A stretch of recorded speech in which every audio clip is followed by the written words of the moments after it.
వాక్య భాగం చదువుకుందాం. చాలా సమయం అయింది ఇప్పటికే మనం రొట్టి రాక్షసులకు వెళ్ళిపోవాలి. ఇంచుమించుగా మనం 6 గంటలకి దీన్ని ప్రారంభించి తొందరగా ముగించాలని ఆశిస్తున్నాం. సంఘం సరిగా సహకరించినందున లేట్ అవుతుంది. అయితే సంఘం అలా సహకరించడం లేకపోవటం వలన నిర్లక్ష్యం అంటే లేట్ అవ్వటం వల్ల ఇంకా లేట్ అవుతుంది అనమాట. సో ఎవరు వచ్చినా రాకపోయినా, ఎంతమంది వచ్చినా రాకపోయినా సమయాన్ని మాత్రం సంఘ పెద్దలు సంఘ కాపరి తప్పకుండా సమయానికి ప్రారంభించటం, సమయాన్ని ముగించడం అనేది జరుగుతుంది. ఈ విషయంలో తప్పకుండా మరి సహకరించండి. దేవునికి స్తోత్రం కలుగాక. మనం ఎల్లప్పుడూ కూడా ప్రభుకి ఎక్కువ ప్రభుడి పట్ల మనం ప్రేమ కలిగి ఉండాలి. ప్రేమించేవారు ఎప్పుడు కూడా ఇసుకుపోరు, ప్రేమించేవారు నిర్లక్ష్యంగా ఉండరు. ప్రేమించేవారికి సహనం ఉంటుంది, ఓపిక ఉంటుంది, ఇష్టం ఉంటుంది. ఎంతసేపైనా ప్రేమించిన వారితో గడపడానికి ఇష్టపడతారు. అలాగే ప్రభువైన యేసుక్రీస్తుని మనం ప్రేమిస్తే మనం కూడా అలాగే ఉంటాం. Praise the Lord. అయిష్టత కలిగినప్పుడు, అయిష్టత, నిర్లక్ష్యము అలాంటి కలిగినప్పుడు మనం ప్రభువుని ప్రేమించలేమండి. దేవునికి స్తుతి కలుగాక. ప్రేమలో మరి నిజంగా చెప్పాలంటే ఎంతో సహనము, ఓర్పు ఉంటుంది. అటువంటి ప్రేమతోనే మనం ఇక రాత్రి బలెత్తుకు రావాల్సిన బద్దలు విన్నాం. ఆమేన్. వాక్యం చదువుకుందాం. 1 కొరింథీ పత్రిక 11వ అధ్యాయము.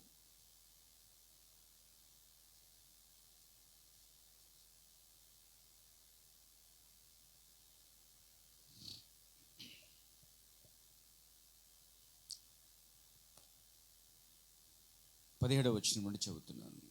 మీకు ఈ ఆజ్ఞను ఇచ్చుచు మిమ్మల్ని మెచ్చుకొరను. మీరు కూడి వచ్చుట ఎక్కువ కిడికి కానీ ఎక్కువ మేలుగా కాదు. మొదటి సంగతి ఏమనగా, మీరు సంఘమందు కూడి ఉన్నప్పుడు మీలో కక్షలు కలవని వినుచున్నాను. కొంతమట్టుకు ఇది నిజమని నమ్ముచున్నాను. మీలో యోగ్యులైన వారెవరో కనబడినట్లు మీలో భిన్నభిప్రాయముండక తప్పదు. మీరందరూ కూడి వచ్చి ఉండగా మీరు ప్రభురాత్రి భోజనము చేయుట సాధ్యము కాదు. ఎలానగా మీరు ఆ భోజనము చేయనప్పుడు ఒకరికంటే ఒకడు ముందుగా తన మట్టుకు తాను భోజనం చేయుచున్నాడు. ఇందువలన ఒకడు ఆకలిగొనును, మరొకడు మత్తుడవును. ఇదేమి, అన్నపానములు పుచ్చుకున్నటకు మీకు ఇండ్లు లేవా? దేవుని సంఘమును తిరస్కరించి పేదలను సిగ్గుపరచుదురా? మీతో ఏమి చెప్పుదును? దీనిని గురించి మిమ్మల్ని మెచ్చుదునా? మెచ్చను. నేను మీకు అప్పగించిన దాన్ని ప్రభు వలన పొంది తిని, ప్రభు అయిన యేసు తాను అప్పగింపబడిన రాత్రి ఒక రొట్టెను ఎత్తుకుని కృతజ్ఞతాస్తుతులు చెల్లించి దానిని విరిచి, ఇది మీ కొరకైన నా శరీరము, నన్ను జ్ఞాపం చేసుకున్నట్టుకే దీనిని చేయడని చెప్పాను. ఆ ప్రకారమే భోజనమైన పిమ్మట ఆయన పాత్రను ఎత్తుకొని, ఈ పాత్ర నా రక్తం వలన క్రొత్త నిబంధన, మీరు దీనిలో త్రాగినప్పుడల్లా నన్ను జ్ఞాపం చేసుకున్నట్టుకై దీన్ని చేయడని చెప్పాను.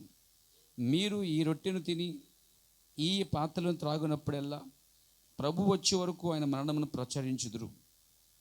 కాబట్టి ఎవడు అయోగ్యముగా ప్రభు యొక్క రొట్టెను తినునో లేక ఆయన పాత్రలోని త్రాగునో వాడు ప్రభు యొక్క శరీరం గురించి రక్తము గురించి అపరాధి అగును. కాబట్టి ప్రతి మనుషుడు తన్ను తాను పరీక్షించుకొనవలెను. అలాగూ చేసి ఆ రొట్టెను తిని ఆ పాత్రలను త్రాగవలెను. ప్రభు శరీరముని వివేచింపక తిని త్రాగువాడు తనకు శిక్షా విధి కలుగుటకే తిని త్రాగుచున్నాడు. ఇందువలన మీలో అనేకులు బలహీనులను రోగులనై ఉన్నారు, చాలామంది నిద్రించుచున్నారు. అయితే మనల్ని మనమే విమర్శించుకొని ఎడల తీర్పు పొందకపోదుము. మనము తీర్పు పొందిన ఎడల లోకముతో పాటు మనకు శిక్షా విధి కలగకున్నట్లు ప్రభు చేత శిక్షించబడుచున్నాము. కాబట్టి నా సహోదరులారా, భోజనము చేయుటకు మీరు కూడి వచ్చినప్పుడు ఒకరికొరకు ఒకడు కనిపెట్టుకుని ఉండుడి. మీరు కూడి వచ్చుట శిక్ష విధి కారణం కాకున్నట్లు ఎవడైనా ఆకలిగొనని ఎడల తన ఇంటనే భోజనము చేయవలెను. నేను వచ్చినప్పుడు మిగిలిన సంగతులను క్రమపరుతును. దేవుడి వాక్యము దీవించుగాక. ప్రార్థించుకుందాం. సర్వశక్తి గల మా ప్రభువైన యేసు, మీ ఉన్నతమైన ఘనమైన నామమును బట్టి వందనములు, స్తోత్రములు. నాయన, మీరు సంఘమందు ఇచ్చినటువంటి ఈ ఆజ్ఞను లేక ఈ విధిని ప్రభువా మేము సమీపించుటకు ముందుగా నీ వాక్యాన్ని ధ్యానించి, వాక్యం చేత హెచ్చరించబడి, వాక్యం చేత మేము సరిచేయబడి, నాయన వాక్యం చేత మేమెంతో దిద్దబడిన వారమై, మరి వాక్యం చేత ఉదక స్థానము చేయబడిన వారమై, నాయన మీ వాక్యమును బట్టి ఈ రాత్రి దేవ పరిశుద్ధ బలి వద్దకు రావడానికి, లేక ప్రభు యొక్క రాత్రి భోజనంలోనికి, లేక ఆరాధనలోకి రావడానికి సహాయం చేయండి. ఇవి మాకు, మా ఆత్మలకు ఎంతో మేలుకరంగా ఉంచండి. ఇవి మమ్మల్ని ముందుకు నెట్టినట్టుగా, అనగా ఆ యొక్క ప్రభు శరీరములో లోనికి తీసుకొచ్చినట్లుగా సహాయం చేయండి. పరిశుద్ధాత్మ బాప్తిస్మము ద్వారా ఈ కార్యాన్ని మీరు ముందుకు తీసుకువెళ్ళండి. అయ్యా, మీ పరిశుద్ధాత్మలో ఈ రాత్రి కార్యాన్ని ముగించండి. యేసుక్రీస్తు నామములో ప్రార్థించుచున్నాను, ఆమేన్. దయచేసి కూర్చోండి. ఈ రాత్రి నేను ఒక చిన్న అంశాన్ని తీసుకుంటున్న పేర. మొదటగా మనము దశమ భాగం కోసం చెప్పుకునే ముందు మొదటగా ప్రభురాత్రి కోసం మాట్లాడుకుందాం. 2 కార్యాలు ఇక్కడ ఎప్పుడు మనం జ్ఞాపకం చేసుకుంటాం. ఒకటి ప్రభురాత్రి భోజనము, రెండోది దశమ భాగము కూడా. ఈ 2 కార్యాలు మనం ఎల్లప్పుడూ వింటున్నాం. ఇది ప్రభు నాకు అవకాశం ఇచ్చినప్పుడు ఇలాంటి లార్డ్స్ సభ టైంలో సందర్భం బట్టి ఆ విషయాలు చెప్పడం అనేది జరుగుతూ ఉంది. మరి ఈ 2 కార్యాలు మనం గమనించాలి. ఇంకో అంశం నేను తీసుకుంటున్నాను. దీన్ని ఈ అంశం ఇలా చెప్పుకుందాం. దేవుని సంతృప్తిపరచు భాగము. ఈ విధంగా ఈ అంశాన్ని మనం పెట్టుకుంటున్నాం. యాక్చువల్గా ఇది నాది కాదు, నా సొంతది కాదు. ప్రవక్త దీన్ని ఎక్కడో ఉపయోగించాడు. నేను దాన్ని తీసి అంశంగా తీసుకొని దాన్ని మాత్రమే టైటిల్కి ఇస్తాను. నా సొంత టైటిల్ అసలు ఉండవు. ఉంటే బైబిల్ టైటిల్లో లేక వర్తమాన టైటిలే ఉంటాయి. అవే ఎక్కువ శాతం నేను నమ్ముతున్నాను. పేరు ఎక్కడిది, ఇది ఎవరు చెప్పారు అని అడిగితే, ఒకటి బైబిల్ చెప్పిందని చెప్పగలను సమాధానం, రెండోది వర్తమానం చెప్పిందని చెప్పగలను సమాధానం. సో కాబట్టి ఈ విషయాలు ఎక్కడి నుంచి మనం తీస్తున్నాం? ఒకటి బైబిల్ నుంచి తవ్వుతున్నాం, రెండోది వర్తమానం నుంచి మనం తవ్వుతున్నాం. రెండింటిని మనము ఎలా తీసుకుంటున్నామంటే, విశ్వాసులారా, పక్షిరాజుకి 2 రెక్కలు ఎలా ఉంటున్నాయో ఈరోజు మనము కూడా అటు కొత్త నిబంధన, పాత నిబంధన రెండింటి నుంచి మనం తీసుకుంటున్నాం. అటు కొత్త నిబంధన, పాత నిబంధన పుట్టుకొచ్చినదే ఈ కాల వర్తమానమైంది పేర. కాబట్టి దీన్ని మనము ఈ విధంగా మనం చెప్పుకోవాలి. దేవుని సంతృప్తిపరచు భాగం అన్నాడు. ఈ మాట ఎప్పుడు ఎక్కడ ఉపయోగించాడు ఆయన, అది కూడా చెప్తాను మీకు. ఏ సందర్భంలో దీన్ని ఉపయోగించాడు కూడా మీకు జ్ఞాపకం చేస్తాను. దేవునికి స్తుతి కలుగాక. ఆయన వద్దకు వచ్చి చాలా సందర్భాల్లో ప్రవర్తన అడుగుతున్న సందర్భాల్లో ఆయన చెప్పినట్టు సందర్భం ఇది. అయితే నేను ఈ రాత్రి మొదటగా మనం ప్రభు రాత్రి మన కోసం మాట్లాడుకోవాలి. చూడండి, ఒకటి ప్రభురాత్రి భోజనమును గౌరవించడం నేర్చుకోవాలి.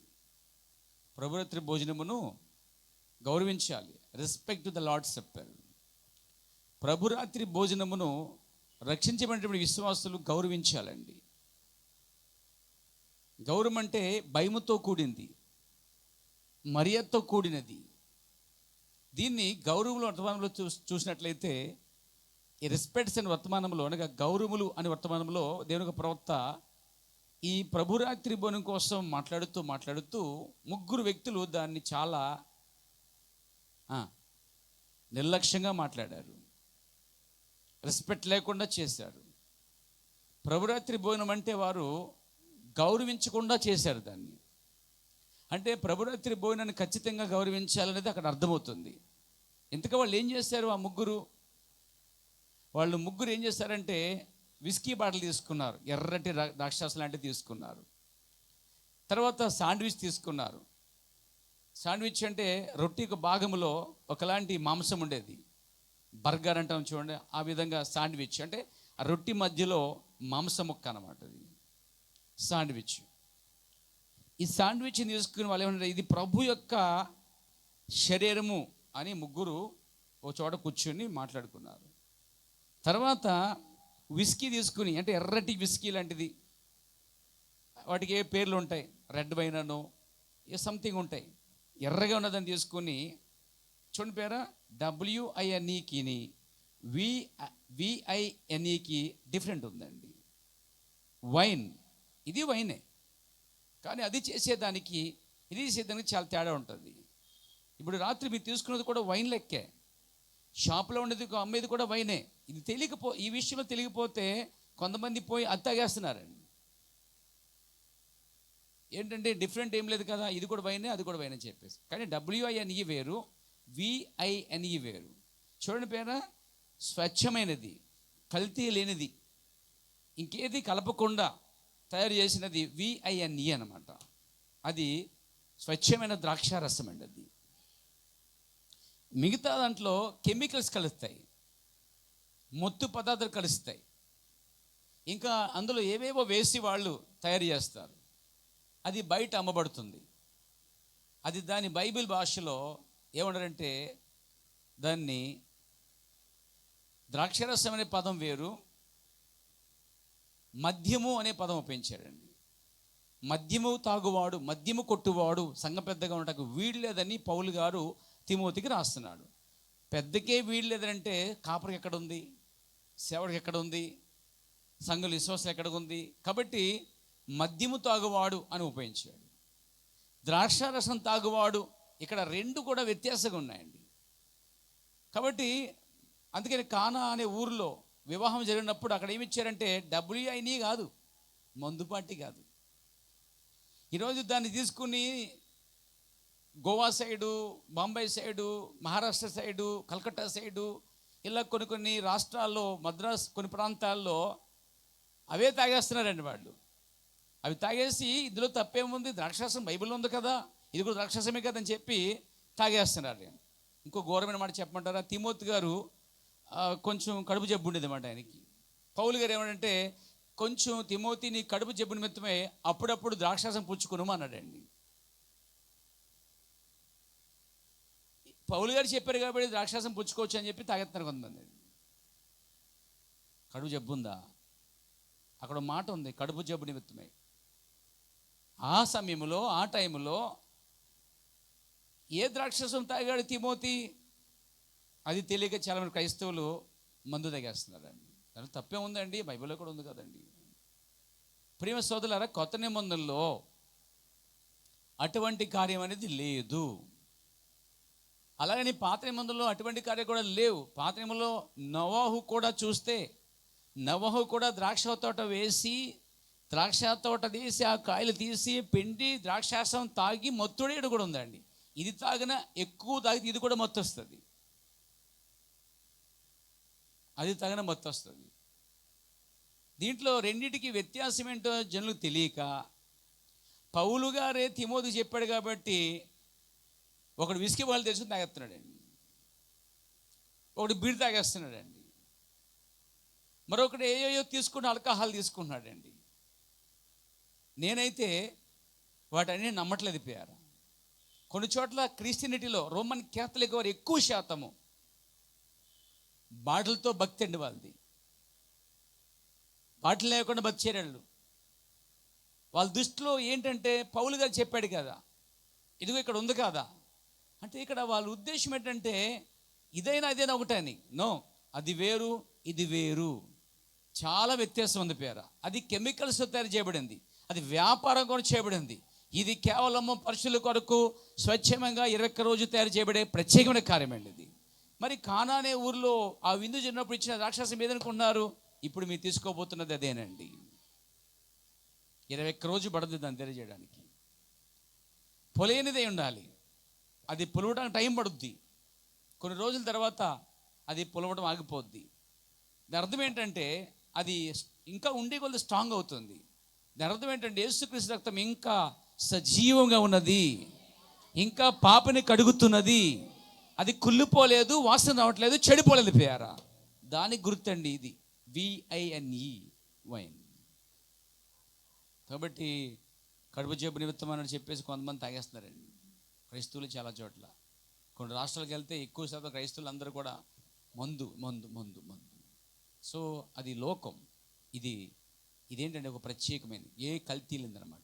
కాబట్టి నా ప్రియ సోదరులారా, ప్రభురాత్రి భోజనమును మొదట గౌరవించాలి. Praise the Lord. చుట్ట తాగుతూ వచ్చి తాగటం, బీడీ సిగరెట్ కాల్చుతూ తాగుతూ వచ్చి తినటం, పానపరకు కైన్లు వేసుకొని, లేకపోతే గుట్కాలు వేసుకొని, చిటకాలు వేసుకొని అండి రకరకాలు తిని, అంటే దేవునికి అయిష్టమైన కార్యాలు చేసి ప్రభు రాత్రి బోనం తీసుకోకూడదు. ఈ చుట్టా, బిడి, సిగరెట్టు, అలాగే మందు, అలాగే వ్యభిచార కార్యము, చెడు కార్యములు, ఇలాంటి కార్యాలతో ప్రభురాత్రి భోజనం తీసుకోకూడదు. సంగమునికి సరిగా రాని వారు కూడా ప్రభురాత్రి తీసుకునే హక్కు వారికి లేదంటండి. సంగమునకు సరిగా రాకుండా వారికి అసలు వారికి హక్కు లేదంటండి. దేవుని ప్రవక్త చెప్తా ఉన్నాడు ఒక చోట, అలాంటి వారికి ఎటువంటి హక్కు లేదు అంటున్నాడండి. సంగమునకు సరిగా రాని వారికి ఈ రొట్టె రాక్షసం ఇవ్వకూడదు. ఎందుకు ఇవ్వకూడదంటే దానికోసం వారు వినకుండా తీసుకోకూడదు. దాని గురించి వారు వినుండాలి. చాలామంది ప్రభుత్వం అంటే రొట్టెకి ద్రాక్షారసం మాత్రం వస్తారు కొంతమంది. నో ఆరాధన చేయడానికి, ప్రార్థన చేయడానికి. వింటున్నారండి? వాక్యము ద్వారా సరిచేయబడిన తర్వాత యోగ్యముగా తను పరీక్ష చేసుకుని కొద్దిసేపు ప్రార్థనలో గడిపి నేను యోగ్యనా కాదా అని దేవుని దగ్గర వారు తాము పరీక్ష చేసుకుని, ప్రతివాడు తను పరీక్షించుకొని అలాగూ రొట్టె తినవాలని పౌలు అందుకే చెప్పాడండి. అలా తినకుండా ఎలా పడితే అలా రొట్టెకి రాక్షసానికి మనము రెస్పెక్ట్ లేకుండా రాకూడదు. రొట్టె రాక్షసానికి రెస్పెక్ట్ ఇవ్వాలంటున్నాను. మొదటి మాట ఏంటంటే ప్రభురాత్రి భోజనమును గౌరవించడం నేర్చుకోవాలి. దేవునికి స్తోత్రం కలుగాక ఆమెను చెప్తారా? ఎందుకని? దేవునికి స్తుతి కలుగాక. రక్షించబడిన దినాల్లో ఏదో అంతా ఎంతో తెలిపోనట్టు, ఊగునట్టు, ఎగురినట్టు అనిపిస్తుందండి. బేలే ఆనందంగా ఉంటుంది. బాప్తిజం పొందిన రోజుల్లో ఏ కూటమైనా, ఏ ప్రార్థన వచ్చేస్తారు. రాను కొన్ని పరీక్ష కాలం రాగానే, శుద్ధీకరణ సమయం రాగానే, ఒక మాట చెప్పాలంటే పరీక్ష కాలము లేదా శుద్ధీకరణ కాలం అంటే దేవుడు కడుగుతున్నాడు పాత్రని. ఆ టైం వచ్చేసరికట్ట వాళ్ళు శుద్ధీకరణ సమయం వచ్చును లోకం యొక్క సంగతుల నుండి దేవుడు నిన్ను శుద్ధి చేయవచ్చును. సులువుగా చుక్కులు పెట్టు ప్రతి పాప భారమును విడిచిపెట్టి నువ్వు ప్రోతాగుట, ఇలాంటి కార్యాలన్నింటి నుంచి కూడా బయటపడి రాత్రంతా ప్యాకెట్ అవుట, వినోదములు, ఇలాంటి కార్యాలన్నిటి నుంచి బయటపడి చెడు కార్యాలు, నువ్వు క్రీస్తు యొక్క రక్తమందలి విశ్వాసాన్ని బట్టి వాటన్నిటిని బట్టి నువ్వు శుద్ధీకరించుకుంటే, వేరు చేసుకుంటే, స్త్రీలు తమ జుట్టును కట్ చేయకుండా ఎదగనిచ్చినట్లయితే, తమ శరీరాన్ని పాడు చేసుకోకుండా ఎదగనిచ్చినట్లయితే, ప్రవర్తనడు అలా శుద్ధీకరించబడి అలా ప్రక్షాళన చేయబడతామంట. అలా ప్రక్షాళన చేయబడే సమయం చాలాసార్లు దేవుడు ప్రజలకు ఇస్తాడటండి. అక్కడ వారు నిలబడవలసి ఉన్నది. దేవునికి స్తోత్రం కలుగాక. కాబట్టి ప్రభురాత్రి భోజనం అనేది ప్రవక్త అన్నాడు, సంఘానికి సరిగా రాని వారికట ఇది తీసుకునే హక్కు వారికి లేదంటండి. అసలే ఎటువంటి హక్కు వారికి లేదు. Praise the Lord. దేవునికి స్తోత్రం కలుగాక. ఎందుకంటే సంఘమునకు సరిగా రాకుని వారు ప్రతి ఆదివారం అనుకొని వచ్చేవారికి, ప్రైజ్ ది లార్డ్, ఆమేన్ చెప్తారా? ఈ ప్రభురాత్రి భోజనం అనేది వారికి వచ్చేవారికి మాత్రమేనండి. సంవత్సరానికి ఒకసారి, 6 నెలలకు ఒకసారి, 3 నెలలకు ఒకసారి అంటే వారు ఉద్యోగరీతి కావచ్చు, అనారోగ్యం కావచ్చు, లేక ఇతర దేశాలు ఉండవచ్చు, అది వేరే విషయం. దగ్గరగా ఉండి సహవాసానికి వెళ్ళడానికి అవకాశం ఉండి కూడా బద్దకించేవారు, నిర్లక్ష్యం ఉండేవారు. అర్థం ఏంటంటే వారు ప్రభురాత్రి భోజనాన్ని కూడా నిర్లక్ష్యం చేస్తున్నారు. అంటే వాళ్ళు ప్రభురాత్రి భోజనం అంటే వారి దృష్టిలో ఏమీ కాదు. ప్రభురాత్రి భోజనం అంటే వారి దృష్టిలో పెద్దేమీ కాదు. ఒక ఇడ్లీ సాంబార్ అనుకుంటున్నారు వాళ్ళు, ఒక రొట్టె, ఏదైనా చేపలు అనుకుంటున్నారు వాళ్ళు. ప్రభురాత్రి భోజనం యొక్క విలువ వారికి తెలియదు. అందుకే ప్రభురాత్రి భోజనమును మనము గౌరవించడం నేర్చుకోవాలి. ఫస్ట్ రెస్పెక్ట్ ద లార్డ్స్ చెప్పారు, దాన్ని మనం గౌరవించాలి. పలానా రోజున సంఘమందు లార్డ్స్ చెప్పడం అనగానే దానికి ఎంతో విధేయత కలిగి చూపించాలి, వినయము చూపించాలి, లోబడాలి. మరియు ముఖ్యంగా ప్రభురాత్రి భోజనం అనగానే దానికి ఏ విధంగా ఒక క్రైస్తవుడు సిద్ధపడాలంటే, ఈ కాల ప్రవర్తనాడు యాత్ర చేసే యాత్రికుడు అట్ట ఆ యొక్క అరణ్యములో ఓఎస్ఎస్ వంటిది అంటండి. అది దాన్ని గౌరవించాలి. ఓఎస్ఎస్ అంటే అతను ప్రయాణం చేసుకుంటూ వెళ్ళినప్పుడు ఎక్కడో చోట ఆ నీళ్లు లేక పేదలన్నీ ఆరిపోతాయి. కళ్ళని లోతుకి వెళ్ళిపోతే ఆరిపోతే శరీరం అంతా ఏమైపోతుంటే గట్టిపడిపోతూ ఉంటుంది. నీరు లేనందున మనిషి నిరసించిపోతూ ఉంటాడు. కాబట్టి అతడు సడన్గా చాలా దూరం ప్రయాణం చేయాలంటే అతనికి ఎక్కడో ఒక చోట ఓఎస్ఎస్ అనేది కనిపిస్తుంది, అంటే ఊట కనిపిస్తుంది, నీరు ఊట కనిపిస్తుంది. కనబడగానే ఏం చేస్తాడు? రెస్పెక్ట్ ఇస్తాడు, దానికి గౌరవిస్తాడు. ఇది ఇచ్చినందుకు దేవానికి స్తోత్రం అని చెప్తాడు కూడా. అలాగే ఈ నెలలో ప్రభుత్వం ఇచ్చినందుకు ప్రభు నీకు స్తోత్రం చెప్పి రావాలి. మళ్ళీ మళ్ళీ ప్రభుత్వం పెట్టేశారా, అప్పుడే పెట్టేశారా, మొన్నే కదా అయింది అని తెగలు తీసావనుకో, ఓఎస్ఐ చూసి అప్పుడు వచ్చేసావా, చచ్చిపోతావు తాగబోతున్నావు. అరణ్యములు వెళ్తుండగా పెదలను ఆరిపోయి ఉండగా నిస్సత్తువైగలి, లేకపోతే ఆరోగ్యం లేక చెడిపోయి నిరసించిపోయి నీరసం వచ్చేసి కాళ్ళు చేతులు లాగేస్తున్న సమయంలో ఊట కనిపించింది. యాత్రికుడికి ఆ ఊట ఎద్దుకు వెళ్ళి సంతోషించి ఆనందించి దాంతో మాట్లాడి తృప్తిగా తాగి ఇచ్చిన దేవుని స్తుతించి అతడు ముందుకెళ్తాడు. అంతేగాని వచ్చేసావా, నువ్వు అంటే నాకు లెక్కలేదు, నేను లేకపోయినా వెళ్ళగలను అని అనుకో. ఒక యాత్రికుడు ఏమవుతాడు? కొంత దూరం వెళ్ళి పడిపోతాడండి, సొమ్మసిల్లి పడిపోతాడు. యాజ్ ఇట్ ఈస్గా ఈక్వల్ స్పిరిచువల్గా ఆత్మ సంబంధంగా కూడా ఒకడు ప్రభురాత్రి భవనాన్ని, ఒక సహోదరుడు ప్రభురాత్రి భవనాన్ని రెస్పెక్ట్ ఇవ్వకుండా, గౌరవించకుండా, దాని వద్దకు రాకుండా నిర్లక్ష్యంగా ఉంటే ఆత్మీయంగా సొమ్మసిల్లి పడిపోతారండి. Praise the lord. కాబట్టి మేము ప్రయాణం చేయాలనుకుంటున్నారా? ఎంతమంది ప్రయాణం చేయాలనుకుంటున్నారు? మరి ప్రయాణంలో ఓఎస్ఎస్ యాత్రికి ఎంత ఇంపార్టెంటో, ప్రాముఖ్యమో నేటి క్రైస్తవుడు కూడా అదే ప్రభురాత్రి కూడా ప్రాముఖ్యమైందండి. కాబట్టి ఆ ముగ్గురు ఏం చేస్తారంటే శాండ్విచ్ ముక్కలు చేసుకుని ముగ్గురు పంచుకున్నారు. తర్వాత ఆ విస్కీని గ్లాసులో పోసుకుని ఎర్రగా ఉంది, అరే ప్రభు యొక్క రక్తం తాగు, ఆ పాస్ ఇచ్చేదేంటి, చర్చి సరిగా రాకపోతే ఏమన్నాడు. కాబట్టి ఇంట్లో కూర్చొని తలిపేసుకుని రొట్టె ముక్క తయారు చేసుకొని ద్రాక్షాసం తయారు చేసుకుని తాగి వచ్చి అనుకుంటున్నావేమో. నో, నువ్వెన్నడా పని చేయకూడదు. దాన్ని ఎవరిచ్చారు తెలుసా? అబ్రాహాము తయారు చేసుకోలేదు. జయించి వచ్చిన అబ్రహాముకి మెల్కీషెదెకు అనే యాజకుడు వచ్చి ద్రాక్షారసం ఇచ్చాడు. చూడండి, ఆ క్రమము ఎప్పటికీ అలాగే ఉంటుంది. ఆ యాజకుడు దేవుని సేవకుని సాదృశ్యంగా ఉన్నాడు. కొంతమంది విశ్వాసులు ఏం చేస్తారంటే, ఏంటి ఆయన ఇచ్చేదేంటి, చర్చికి రావద్దన్నాడు, క్రమం పాటించకపోతే రావద్దన్నాడు, రొట్టె ద్రాక్షారసం ఇవ్వడంట, మనం చేసుకోలేమా, తయారు చేయ రొట్టె చపాతీ చేసేయి అలాగే అని చెప్పి మాస్టం చేసేస్తూ ఉంటుంది. ఇక తర్వాత ఏం చేస్తాడు? ద్రాక్షాల పిండికి వచ్చి పిండి వేసుకుని షుగర్ వేసుకుని వడగట్టేసి తాగేస్తారు అన్నమాట.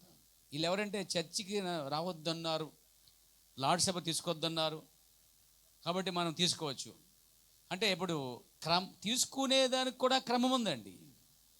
ఎలా మడతలు తీసుకోకూడదు. ఇప్పుడు ఇక్కడ తయారు చేసి మీరు కూడా చేసుకుని తాగొచ్చు, తినొచ్చు, బట్ అది ఒక బ్రేక్ఫాస్ట్ లాంటిది తప్ప అది ఎన్నడూ కూడా దీవించబడిన వచనము కాదు.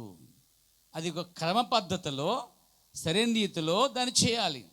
జ్ఞానం ఉన్నప్పుడు ఏం చేయాలంటే, అవును ఆ సేవకుడు మరి ప్రవృత్తి పని విషయంలో గౌరవించమని చెప్పాడు, మనం ఇంట చేయకూడదు, దాన్ని ఆ విధంగా ఉండకూడదు, అది కరెక్ట్ కాదు, అది మనము సంఘముతో పాటు యాజకుని చేతిలోంచి దాన్ని దీవించబడిన దాన్ని తీసుకోవాల్సిందని కోరుతున్నాను అని చెప్పుకోవాలన్నమాట.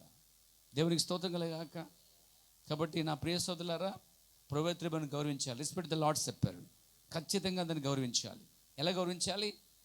దాని వద్దకు రావడానికి ఇష్టపడాలి, దాన్ని ప్రేమించాలి, ఇష్టపడాలి, దానికోసం సమయం కేటాయించాలి. ఎందుకంటే అది నీ జీవిత యాత్రకు ఎంతో తోడ్పడే ఒక ఓఎస్ఎస్ వంటిది. దేవునికి స్తోత్రం. ఆమెను చెప్తారా? దాని వద్దకు రావాలి. అది సిద్ధపరచబడిన బల్లై ఉన్నది, అది పరిశుద్ధ బలై ఉన్నది, అది ఆస్వాదించబడిన ఏక పాత్రలోని తాగడానికి తినడానికి ప్రతిష్ఠ చేసుకుని రావాలి.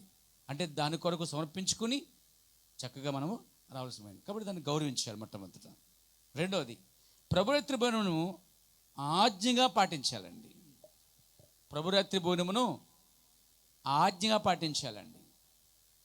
ఆజ్ఞ అతిక్రమము పాపం అన్నాడు, పాపానికి జీతము మరణం అన్నాడు. ఇప్పుడు ప్రభురాత్రి భోజనం అనేది ఒక ఆజ్ఞ. అంటే ఎవరికి ఆజ్ఞ? సంఘ సభ్యులందరికీ ఆజ్ఞ. ఎవరు దాన్ని తినాలి?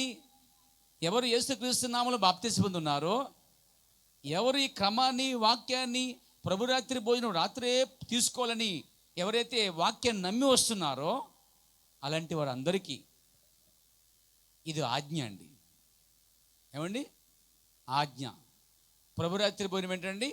ఆజ్ఞ. అంటే పలానా రోజున సంఘములో ప్రభురాత్రి భోజనం ఉంది, లేక ప్రభురాత్రి భోజనం ఆరాధన ఉంది అని చెప్పగానే అది గౌరవించాలి. రెండవది, అది ఆజ్ఞగా తీసుకోవాలి. ఆజ్ఞ చాలా ప్రాముఖ్యమైనదండి. ఒక రోజున సౌలు రాజు వెళ్ళి శత్రువులు అమాలేకులను చంపివేసి అమాలేకు రాజుని, అమాలేకుల యొక్క కొన్ని గొర్రెలను, ఎడ్లను తీసుకుని వచ్చాడు యెహోవాకు బలిద్దామని.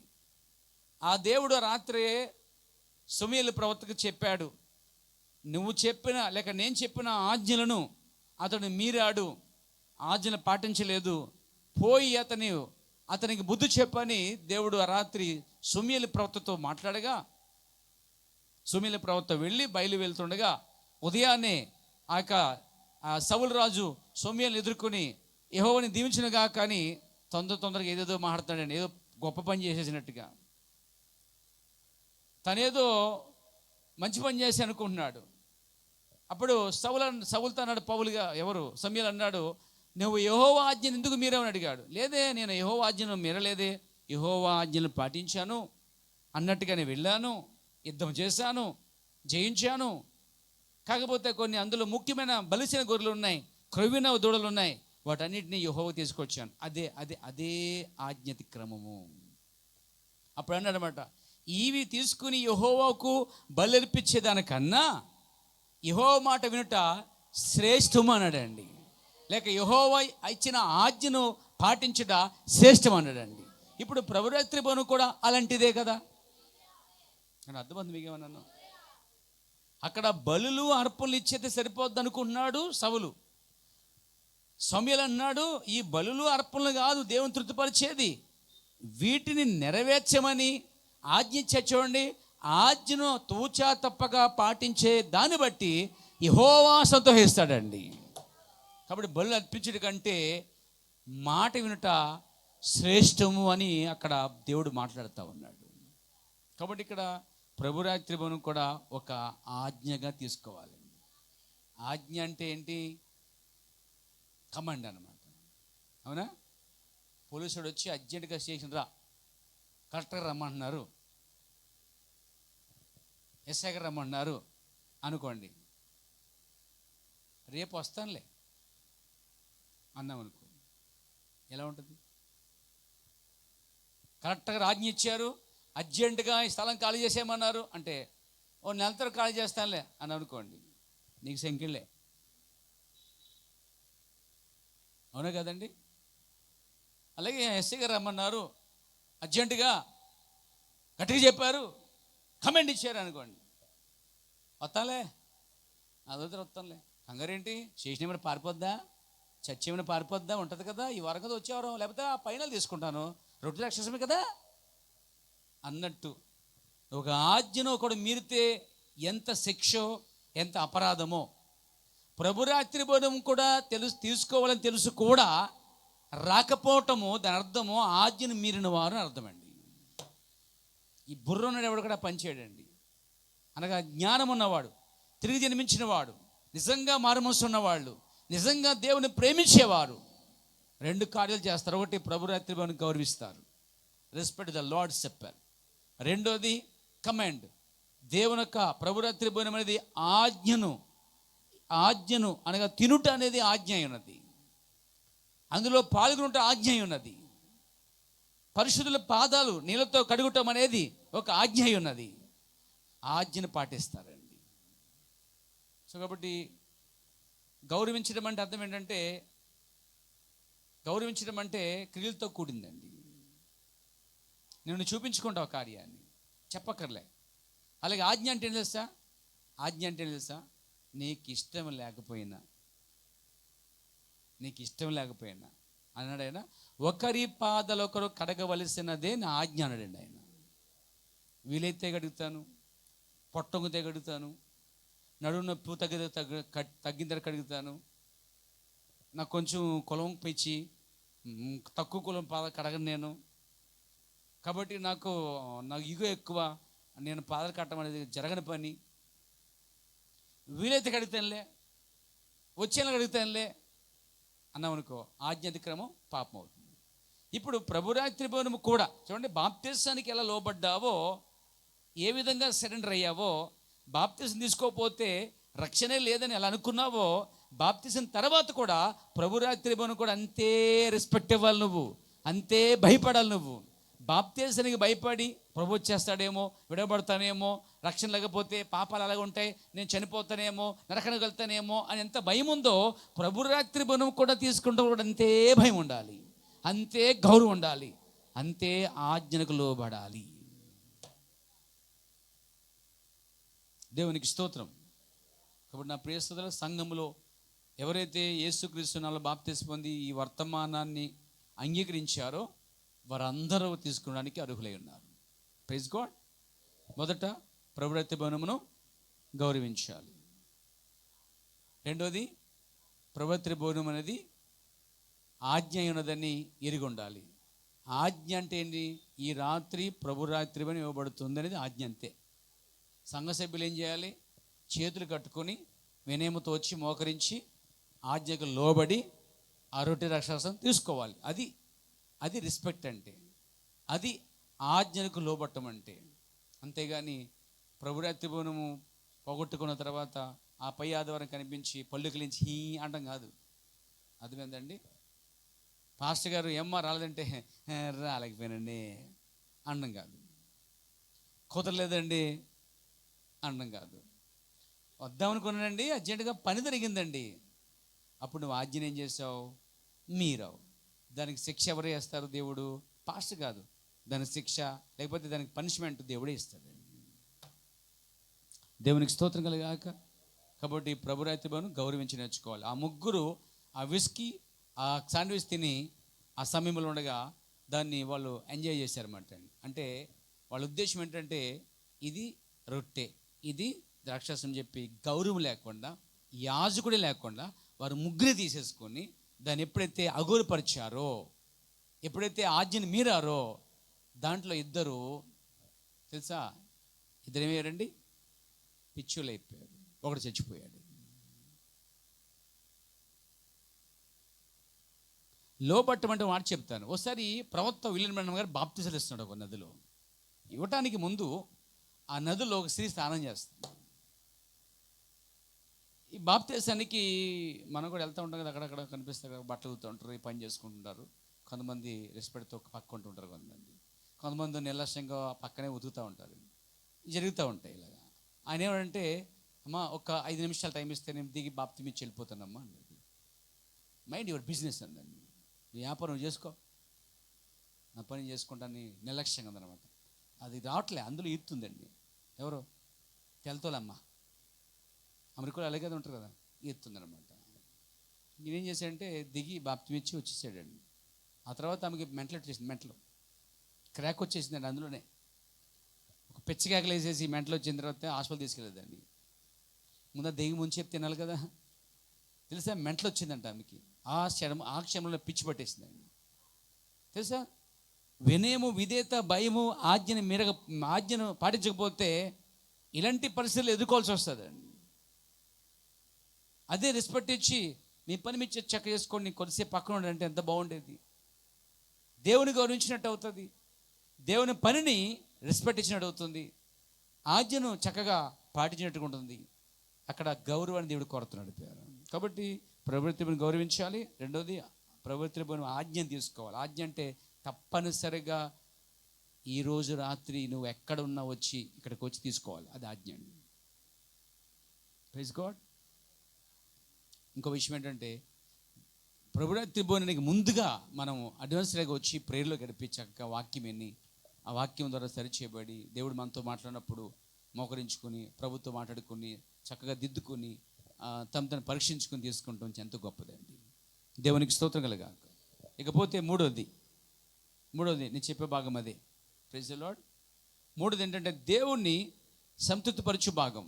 ఇది దశమ భాగం కోసం మాట్లాడింది. ఇది మనము బైబిల్ మన ప్రవక్త కాలంలో జరిగిన కార్యం ఏంటంటే, మన ప్రవక్త విలియమ్ ఒక వేటకు వచ్చాడు. ఆయన వాక్యం చెప్తున్న సమయంలో ఆయన మాట చెప్తున్నప్పుడు వాళ్ళు అడుగుతున్నారు, అయ్యా ఇది ఏ విధంగా ఇవ్వాలి, ఎలా ఇవ్వాలి, ఏం చేయాలి అని అడుగుతున్నప్పుడు ఆయన దశభాగం అనేది బైబిల్లో లేవీలకు ఇచ్చారు, లేక యాజకులకు ఇచ్చారు. ఆ లేవి గోత్రపు వారి యాజకులు వారు దాన్ని తీసుకుని బ్రతుకుతారు. అదేవిధంగా కొత్త నియమంలో ఆ యాజకుడు దేవుని సేవకుడై ఉన్నాడు. కాబట్టి దశభాగం అనేది ఆ యొక్క సేవకుని చెల్లించవలసి ఉన్నది అన్నాడు. దేవునికి స్తోత్రం కలగాక. ఇక్కడ దేవుని సంతృప్తిపరిచే భాగమే దశమ భాగమే అండి. ఎలా అనొచ్చు మీరు? నాతో పాటు వాక్యం తీయండి. పేర మలాకీ పుస్తకం. Praise the Lord. చూడండి, 3వ అధ్యాయము 10వ వచనం. నా మందిరములో ఆహారం ఉన్నట్లు 10వ భాగం అంతయు మీరు నా మందిరపు నిధిలో తీసుకుని రండి. దీన్ని చేసి మీరు నన్ను శోధించినడలా, ఏమన్నాడు అక్కడ? చేసినడలా నేను ఆకాశపు వాంగిళ్లను విప్పి పట్టజలంత విస్తారముగా దీవులు కుమ్మరించేదనని సైన్యములకు పతి యెహోవా సెలవిచ్చుచున్నాడు. చూసారా, దేవుడు మాట ఇచ్చాడండి.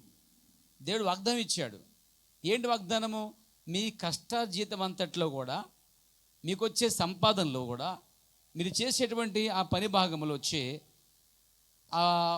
దాంట్లో వచ్చినటువంటి ఆ జీవితంలో, లేకపోతే వచ్చేటువంటి ఆ అమౌంట్లో ఏదైతే ఉందో, అది వారం కావచ్చు, రోజు కావచ్చు, నెల కావచ్చు, లేదా ఏదైనా బిజినెస్ చేసి వ్యాపారం చేసి బాగా సంపాదించవచ్చు, లేకపోతే ఎవరో ఒకరు నీకు ఏ విధంగా అయినా నీకు అమౌంట్ ఇవ్వవచ్చు, లేదా ఇది ఉంచుకొని ఇవ్వచ్చు. ఏ విధంగా నీ చేతికి వచ్చేది ఏదైనా సరే, అది సంపాదన అయినా నీ సొత్తు అయినా, నీకు సంబంధించింది ఏదైనా సరే నీ చేతికి రాగానే అందులోంచి మొట్టమొదట దశమ భాగం అనేది తీయమని చెప్పాడండి. ఇలా ఎందుకు తీయమన్నాడు? ఒకడు అంటాడు, దశభాగం తీశాను నేను, ఇదిగో దేవునికి ఇట్లా వేస్తున్నాను, తీసుకోవట్లేదు, ఆయనకు వద్దు అని తీసుకుపోతాడు. అప్పుడు ఆడు చాలా తెలివైనాడు. అందుకే దేవుడు దశభాగం డైరెక్ట్గా వచ్చి నీవు ఇచ్చిన మూటలు పట్టుకెళ్ళండి. దశభాగము దేవుడు యాజకం ద్వారా తీసుకుంటున్నాడు. వింటున్నారండి? దేవునికి మహిమ కలుగాక. అసలు దేవుడు దాన్ని ఎందుకు పెట్టాడు? యాజకులకి వారు చెల్లించాలని చెప్పి పెట్టాడండి. పాత నిబంధనలో 11 గోత్రాలు అందరూ కలిపి 11 గోత్రాలు అందరూ కలిపి లేవి గోత్రంలో ఉన్నటువంటి యాజకులకి, వాళ్ళు సేవకులు కాబట్టి, వారు పరిశుద్ధ స్థలంలో సేవ చేసేటువంటి వారు కాబట్టి, ఆ యాజకులకి ఈ 11 గోత్రం ఉన్నటువంటి ప్రజలందరూ కూడా దశభాగం తీసి వారికి చెల్లించాలి. అది పాత నిబంధన క్రమం. దేవునికి స్తోత్రం కలగాక. ఆ యాజకులు ఈ 11 మంది గోత్రాలు తీసిన అంతటితో వారు జీవించాలండి. వారు పస్తున్నా, వారు సరిపడకపోయినా అనగా అర్థం, ఈ 11 గోత్రకర్తలు సరిగా ఇవ్వకపోయినా, సరిగా తీగపోయినా, వారు బిగబట్టినా, వారు సరిగా సమయానికి అనగా వారు ఇవ్వకుండా వారు దాన్ని మింగేసిన దొంగలు శాపగ్రస్తులండి వాళ్ళు. దానివల్ల ఈ దొంగలు అవుతున్నారు, శాపగ్రస్తులు అవుతున్నారు. రెండోది, అక్కడ యాజకులు కరువులో ఉంటున్నారండి, ఇబ్బందులు ఉంటున్నారు. దానివల్ల వారు రావాల్సినటువంటి దశభాగం అందనందున వారు ఎంతో సతమతం అవుతున్నారు, టెన్షన్ పడుతూ ఉన్నారు. ఇప్పుడు వారు ఆ టెన్షన్లో సతమతలు వచ్చి యాజకులుగా ఉండి వారికి సేవ చేయలేరు వాళ్ళు. వింటున్నారండి? అందరూ 11 గోత్రాలు అందరూ బాగా కరెక్ట్గా తీస్తే లేవిలికి అసలే అప్పు చేసే అవసరం లేదు. Praise God. ఈ అందరూ తీయటం వల్ల లేవీలు ఫ్రెష్గా ఉండి సమృద్ధిగా వారు తిని వారి పిల్లల కుటుంబాల భార్యలతో జీవిస్తూ వారు ఏం చేస్తారంటే అప్పుడు వారు సంతృప్తిగా పరిచర్య చేయడానికి అవకాశాలు ఉంటాయి. కాబట్టి బుర్రంతా భయంకర వీటిగా ఉండి, బుర్రంతా అప్పులతో ఉండి, బుర్రంతా భయంకరం ఉండి, చాలా అవసరాలతో వారికి ఉన్నట్లయితే వారికి ఎందుకు అవసరాలు వస్తున్నాయంటే వారు సంఘం నుంచి లేకపోతే ఆ సమాజం నుంచి సంపూర్ణంగా అందనందున వారు ఆ సతమతలు ఉన్నారు. కాబట్టి వారు సేవ చేయలేరండి, పరిపూర్ణ సేవ వారు చేయలేరు. ఎందుకంటే పరిపూర్ణ సేవ చేయాలంటే వారికి చాలా అవసరతలు ఎన్నో తీర్చబడాలి. సో కాబట్టి ఆ పరిస్థితి రాకుండా దేవుడు ఏం చేశాడంటే పైన చెప్తున్నాడు చూడండి, మీ పితరుల నాట నుండి మీరు నా కట్టలను గైకొనక వాటి త్రోసివేసి చిత్రి. 7వ వచనం, అయితే మీరు నా తట్టు తిరిగిన నేను మీ తట్టు తిరుగుదును, సైన్యముల అధిపతి యెహోవా సెలవేగా, మేము దేని విషయంలో తిరగవలను. తిరగమంటే దేని విషయం తిరగమంటాడు ఆయన? దశభాగం ఇచ్చేటలో తిరగమంటాడండి ఆయన. వారు బిగబెట్టారు, వారు దాన్ని దాచిపెట్టారు. దాన్ని వారు ఏం చేశారంటే ఇవ్వవలసిన వ్యక్తి ఇవ్వకుండా దేనికో ఖర్చు పెట్టేశారు.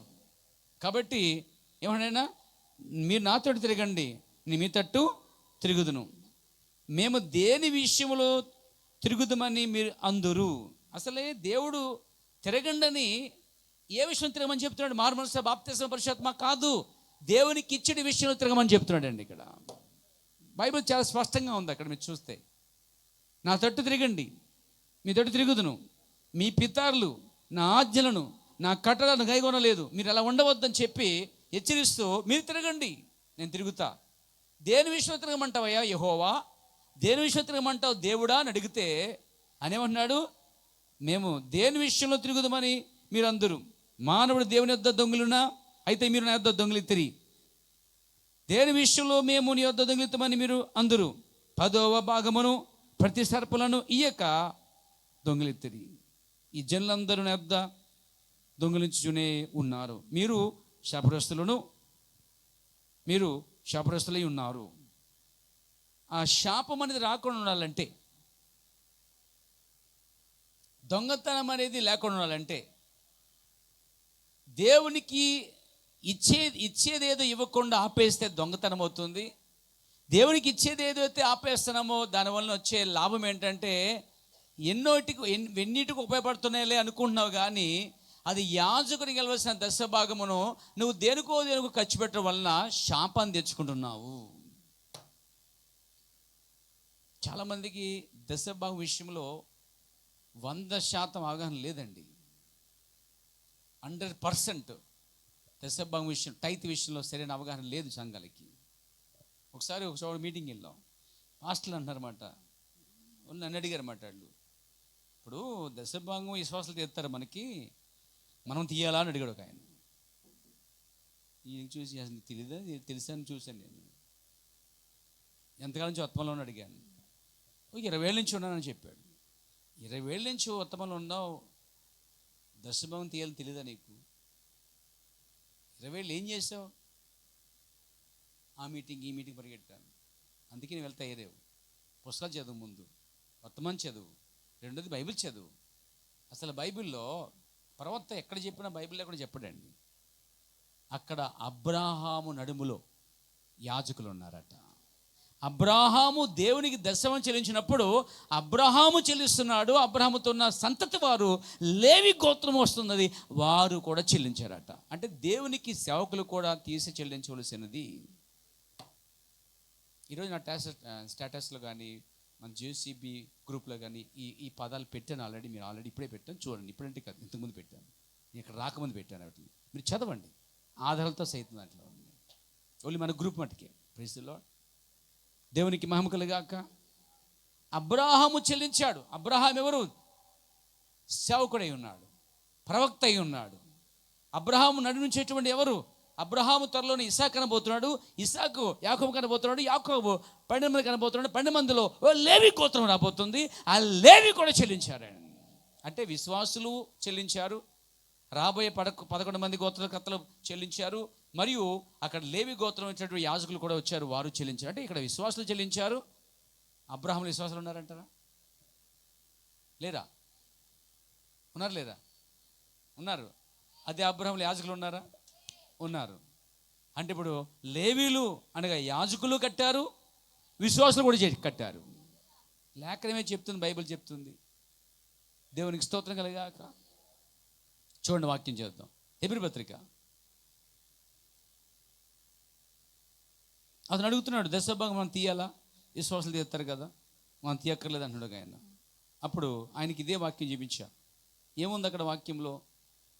ఎబ్రీ పత్రిక చూడండి, 7వ అధ్యాయము చూడండి, 7వ వచనం నుండి మనం చదువుదాం, లేక 9 లేక 6 నుంచి చదవచ్చు.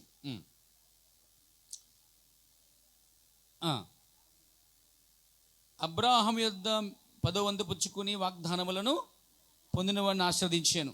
ఇక్కడ దశభాగం తీసుకున్నాడు అంటే 10వ వంతు అంటే దశభాగం. ఈ 10వ వంతు లేక దశభాగం పుచ్చుకున్న తర్వాత ఆయన ఏం చేశాడు? వాగ్దానములను పొందిన వారిని ఆశీర్వదించాడట, దీవించాడండి. అక్కడ ఉంది దేవుణ్ణి సంతృప్తిపరిచే ఆ భాగం అదే. Praise God. దేవుని నీతి వాక్యం నెరవేర్చడము దేవునికి సంతృప్తి. ఏంటి సంతృప్తి? ఒక వ్యవసాయి ఒక పొలం పంట వేసినప్పుడు రైతు బాగా పండింది అనుకోండి, రైతు ఎంత సంతృప్తి పొందుతాడు? గొర్రెలు మేపుకున్నటువంటి ఆ గొర్రెల కాపరి యొక్క గొర్రెలన్నీ కూడా చూలు కట్టి అన్ని సంతానం చేస్తుంటే, ఆ మందకి మంద తీసుకుని వస్తుంటే ఆ కాపరి ఎంత సంతోషిస్తాడు? Praise the Lord. ఒక వ్యాపారి తన వ్యాపారంలో సక్సెస్ఫుల్ అయ్యి బాగా సంపాదిస్తుంటే ఎంత ఆనందిస్తాడు? అదే విధముగా పిల్లరా, దేవుడు తన పిల్లలు దేవుడిచ్చిన ఆజ్ఞను వారు నెరవేర్చినప్పుడు వారు దీవించబడుతున్నారండి. ఇక్కడ చూడండి, అబ్రహాము ఆ దశభాగం తీసుకుని దేవునికి ఇస్తున్నాడు, మెల్కీసెదెకుకి ఇస్తున్నాడు, అంటే యాజకుడికి ఇస్తున్నాడు. ఇప్పుడు యాజకుడు వాటిని తీసుకుని ఏం చేశాడట? ఆశీర్వదించాడట. ఈ ఆశీర్వాదములోనే దేవుడు సంతృప్తి పొందుతున్నాడు. ఎవరినైతే దేవుడు పిలిచాడో వారందరూ బహుగా ఫలించడానికే దేవుడు ఏర్పరచుకున్నాడు. అర్థమైందండి? మీరు బహుగా ఫలించాలి, ఆర్థికంగా కూడా ఫలించాలి, ఆత్మీయంగా ఫలించాలి. ఈ ఆత్మీయంగా ఆర్థికంగా వర్ధిల్లటం వలన దేవుడు సంతోషిస్తాడు వారి విషయంలో. కానీ ఆత్మీయంగా బాగానే ఉంటుంది, కానీ ఆర్థికంగా మాత్రం ఏమాత్రం కూడా బాలే. ఆర్థిక వ్యవస్థలో ఆర్థిక సమస్యలు ఎన్నో ఒత్తిళ్ళు ఉన్నాయి. కానీ వీటన్నిటికీ ఒకటే జవాబు, దేవుణ్ణి సంతృప్తిపరిచే ఆ భాగం ఏది ఉందో దేవునికి ఎప్పుడైతే నువ్వు చెల్లిస్తున్నావో అప్పుడు యాజకుడు దాన్ని హృదయపూర్వకంగా దీవిస్తున్నాడో ఆ ఆశీర్వాదమే కుటుంబాలు పైకి లేస్తాయండి. ఆత్మీయ కాదు, ఆర్థికంగా నేను చెప్పేది. దీవించబడతావు. దేవునికి స్తోత్రం. అసలే చూడండి, ఆ మాట మనం చూస్తున్నాం. అక్కడ చదవండి, 10వ వంతు పుచ్చుకున్నాం ఆస్వాదించెను, తక్కువ వాడు ఎక్కువ వాని చేత ఆస్వాదించబడును మాట కేవలము నిరక్షేపమై ఉన్నది. మరియు లేవి క్రమం చూడగా చావనకులైన వారు 10వ వంతులను పుచ్చుకొనుచున్నారు. అంటే చావుకులైన లేవీలు కూడా 10వ వంతు పుచ్చుకుంటున్నారు. అయితే ఈ క్రమము చూడగా జీవించుడని సాక్ష్యం పొందేవాడు పుచ్చుకొనుచున్నాడు, అంటే ఆయన పొందుతున్నాడు. అంతేగాక ఒక విధమున చెప్పినలా 10వ వంతులను పుచ్చుకొను లేవియు అబ్రహాము ద్వారా దశమాంసములను ఇచ్చెను. ఎలనగా మెల్కీసెదెకు అతన్ని పితరుని కలుసుకున్నప్పుడు లేవి తన అంటే పితరుని అబ్రహాం గర్భములో ఉండేనని చెప్పుకోవాలి. Praise God. అంటే అబ్రహాము దశభాగం చెల్లించినప్పుడు అబ్రహాములో లేవి ఉన్నాడట. అంటే లేవి అంటే యాజకులు ఉన్నారండి, ఇశ్రాయేలు ఉన్నారండి. దేవునికి స్తోత్రం కలిగాక. అప్పుడు దేవుడు వారిని దీవిస్తున్నాడు. ఆశీర్వాదం ఎక్కడుందంటే, పంట బాగా పండినప్పుడు రైతు ఎంత ఆనందిస్తాడో, ఈ సంఘము కూడా బాగా పండాలంటే, బాగా ఫలించాలంటే, ఆర్థికంగా దీవించబడాలంటే నువ్వు దేవునికి ఇవ్వాల్సి ఉన్నాయండి. నువ్వు దేవునికి ఎప్పుడైతే యథార్థంగా పరిపూర్ణముగా ఆజ్ఞను నెరవేర్చుకుంటూ మేరకుండా ఆజ్ఞ నెరవేర్చి గైగుణ్ణి ఆ ప్రకారంగా చేసినట్లయితే దేవుడు ఆకాశవాంగులు ఇప్పుతాడండి. నువ్వు నిలబడి కరువులో, ఇప్పుడు నాకు కరువు వచ్చింది, ఈ కరువులో 10 రూపాయలే ఉన్నాయి, 9 రూపాయలు ఉంచుకుని రూపాయి ఇవ్వాలి నేను అంటే ఎలా వస్తుంది? ఏ విధంగా నా దగ్గర 10 రూపాయలే ఉన్నాయి లేదా 100 రూపాయలే ఉన్నాయి, ఈ 100 రూపాయలు నాకు చాలా అవసరం, మళ్ళీ దీంట్లో 10 రూపాయలు దేవుడికి ఇచ్చేస్తే తక్కువైపోతాయి, కాబట్టి ఇప్పటికిప్పుడు ఇచ్చేస్తే దేవుడు ఆకాశం నిప్పి ఇచ్చేస్తాడా అని అడగొచ్చు. నువ్వు నేనంటాను, ఆకాశవాణి నిప్పుతున్న మాట సేవకుడి మాట కాదు, అది దేవుని మాట. సేవకుని మాట కాదు, దేవుని మాట. దేవుని మాటని ఎలా ఉందో అలాగే తీసుకో. ఎలా ఆకాశం ఎలా ఇప్పుతాడో నాకు తెలియదు, నీ సమస్తాన్ని నీకు ఎలా నింపుతాడో నాకు తెలియదు, నేను వివరించలేను. బట్ నేను నమ్మగలను. అలాగే నువ్వు కూడా నమ్మాలి. నమ్ముట నీ వల్ల అయితే నమ్మవానికి సమస్తము సాధ్యం అన్నాడు దేవుడు. కాబట్టి ఎలా వస్తుంది, ఎలా జరిగిద్ది అని నువ్వు ప్రశ్నించరాదు. కేవలం ఆయన చెప్పింది చేయటమే. చేసి చూడండి. అప్పుడు మీరు చేసి యథార్థంగా చేసి నిజంగానే ఆశీర్వాదం పొందుకోవాలి. నిజంగా దేవుడు రోషం గలవాడా? పైగా ఏం చెప్పాడు? సైన్యములకు అధిపతి అయిన యెహోవా ఇలాగూ చెబుతున్నాడని చెప్పాడు. మళ్ళా రోషంగా చెప్పాడు ఆ మాట. ఆయన డౌట్గా చెప్పలే, మళ్ళీ మిస్ అయిపోతామని సైన్యములకు అధిపతి యెహోవా అని చెప్పాడు అడ్రస్ పూర్తిగా నీకు. సో ఆయనకిచ్చి ప్రతిఫలం పొందేవాడు ఎవడని బైబిల్ ఉంది తెలుసు మీకు. చదవండి రోమి పత్రిక, రోమిల పత్రిక. దేవునికి స్తోత్రం. చదవండి 11 అధ్యాయము 35 వచ్చినమండి. ముందుగా ఆయనకి ఇచ్చి ప్రతిఫలం పొందువాడు ఎవడు అని చక్కగా రాయిపోయి ఒక వచనమే ఉంది దానికోసమే, స్పెషల్గా ఒక వచనమే ఉంది. ముందంటే అర్థం తెలుసా? అన్నీ అయిపోయి కాదు, నీ లెక్కలన్నీ కిరాణా షాపుకి, గోంగారకి, పచ్చళ్ళకి, అని గుడ్లకి, వాటికి వీటికి ఖర్చు అయిన తర్వాత మిగిలిన తగులుమడి పట్టుకొచ్చి ఇందులో మిగిలే ప్రభువా దశభాగం, అది కాదు అక్కడ. అది చెత్త కార్యాలు. అతుకు తేవతేడలు వేయొద్దు అసలే దేవుని దగ్గర. దీవునికి బదులు శాపం తెచ్చుకుంటాం. యథార్థంగా నీకు వచ్చిన దాంట్లో మొట్టమొదట నీకు ఎంతైతే మొదట వచ్చిందో ఆ మొదటి దాంట్లోదే ఫస్ట్ ముందు దేవునికి తీయాల. ఆ తర్వాత కిరాణా కట్టుకో, గ్యాస్ కట్టుకో, అద్దె కట్టుకో, ఇల్లు, తర్వాత బట్టలు కొనుక్కో, చెప్పులు కొనుక్కో, ఇంకా చికెన్ కొనుక్కో, గుడ్లు కొనుక్కో. ఎవరికి కావాలి? ముందు మాత్రం నువ్వు చేయవలసింది ఏంటి? ముందేం చేయాలి? చాలామంది ఏం చేస్తారంటే ఇక్కడ రాగానే కిరాణా షాపులు, రాగానే గ్యాస్, రాగానే తర్వాత ఇంటద్ది, రాగానే యావండి వస్తుందన్నమాట. ఫోన్ పని చేయట్లేదండి, నా టచ్బుల్ వస్తుందండి, బ్యాలెన్స్ అయిపోయి ఉంటుంది,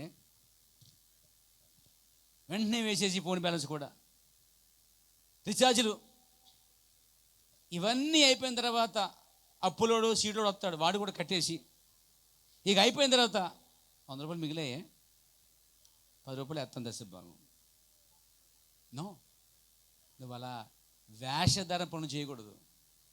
అది వేషధారణ. అసలు దశభాగం ఇచ్చట వల్ల వచ్చే ఆశీర్వాదం ఆలోచించకుండా ఇచ్చిన తర్వాత ఎలా బతుకుతామని ఆలోచిస్తున్నావేంటి? చాలామంది ఇక్కడే లాజిక్ ఏంటంటే ఇవన్నీ కాసు కూర్చునే మనకి ఇది కాస్త ఇచ్చేది ఇంకా తక్కువైపోతాయి, తక్కువైతే ఎలా వస్తాయి? ఇక్కడే మనిషి ఆగిపోయాడండి. నేనంటాను కాస్త వాడిని పక్కన పెట్టి దేవునికి ఇచ్చి సంతృప్తి పొందాలి. నువ్వు ఇచ్చటలో దేవుడు సంతృప్తి పొంది నువ్వు ఇవ్వటమే దేవుణ్ణి తృప్తిపరిచే భాగం అండి. అది ఇక్కడ దేవుడు తృప్తిపరచబడ్డాడు అనుకోండి, ఏం చేస్తాడు? ఇప్పుడు మాంసం పట్టుకొచ్చాడట ఎవరు? యాకోబు. ఎవరికి? యాకోబుకి అండి. ఇసాక్కి అండి. మీరు కన్ఫ్యూజ్ చేస్తున్నారు. ఎవరికి?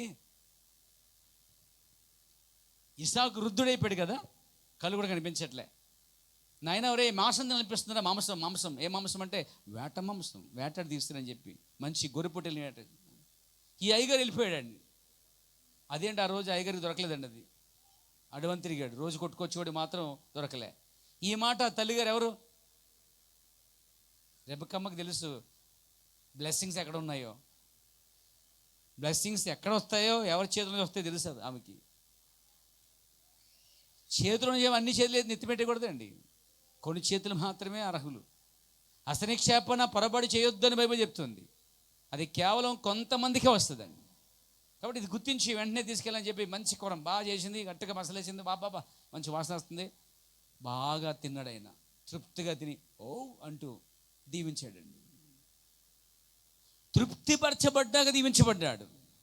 ఉదాహరణకి దేవుణ్ణి కడుపు నింపే ఆ కార్యం ఏదంటే దేవుని వాక్యం నెరవేర్చటమే దేవుడు సంతృప్తిపరచబడతాడండి. నీకు అర్థమైందా? ఓ వ్యక్తికి ఫుల్గా బౌని పెట్టి ఆశీర్వాదం ఎలా కొట్టేస్తున్నావో అదేవిధంగా దేవునికి నువ్వు ఏ ఫుడ్ పెట్టలే, దేవుని ఆజ్ఞను ఎలా ఉందో అలా నెరవేర్స్తే చాలు. ఎలా ఉంది? 10వ వంతు తీసుకుని రండి, నా మందిరంలో వేయండి, దాన్ని ఇచ్చి నన్ను శోధించండి, అప్పుడు నేను ఆకాశవాంగులు ఇప్పి పట్టజాన్ దీవులు కొమ్మరిస్తాను. ఒకవేళ పొలములున్నాయా, పొలములు పురుగు తినకుండా కాపాడతాను.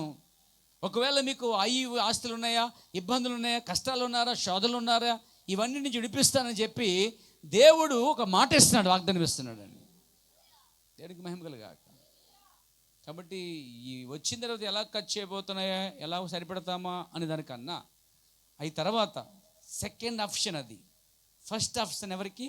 ముందుగా చదవండి, ముందుగా ఆయనకిచ్చి ప్రతిఫలము పొందువాడేవాడు. అంటే అందరూ కాదు ఈ పని, అందరూ చేయలేరండి ఈ పని, అందరూ చేయలేరు. ఇవన్నీ పక్కన పెట్టి విశ్వాసం ఏం చేయాలంటే, కాస్త ఎదిగిన వ్యక్తి, కాస్త ఎదిగిన సహోదరులు, కాస్త ఎదిగిన విశ్వాసులు ఏం చేస్తారంటే అవి పక్కన పెట్టి దేవుడు ఇచ్చిన ఆజ్ఞ ఏంటంటే ముందు దశభాగం దేవునికి చెల్లిద్దాం, దేవునికి సేవకునికి చెల్లిద్దాం.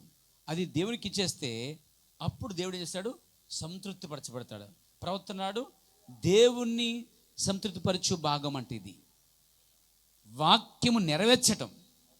ఏ వాక్యము? దశభాగం ఇచ్చుట అనే ఆజ్ఞ, వాక్యమును, ఆయన మాటను, ఆయన వాగ్దానాన్ని ఇచ్చి నెరవేర్చుట. దేవునికి స్తోత్రం కలుగాక. ఒక రోజున ప్రవక్త వద్దకి కొంతమంది వచ్చారన్నమాట. Praise God. మీకు తెలుసా?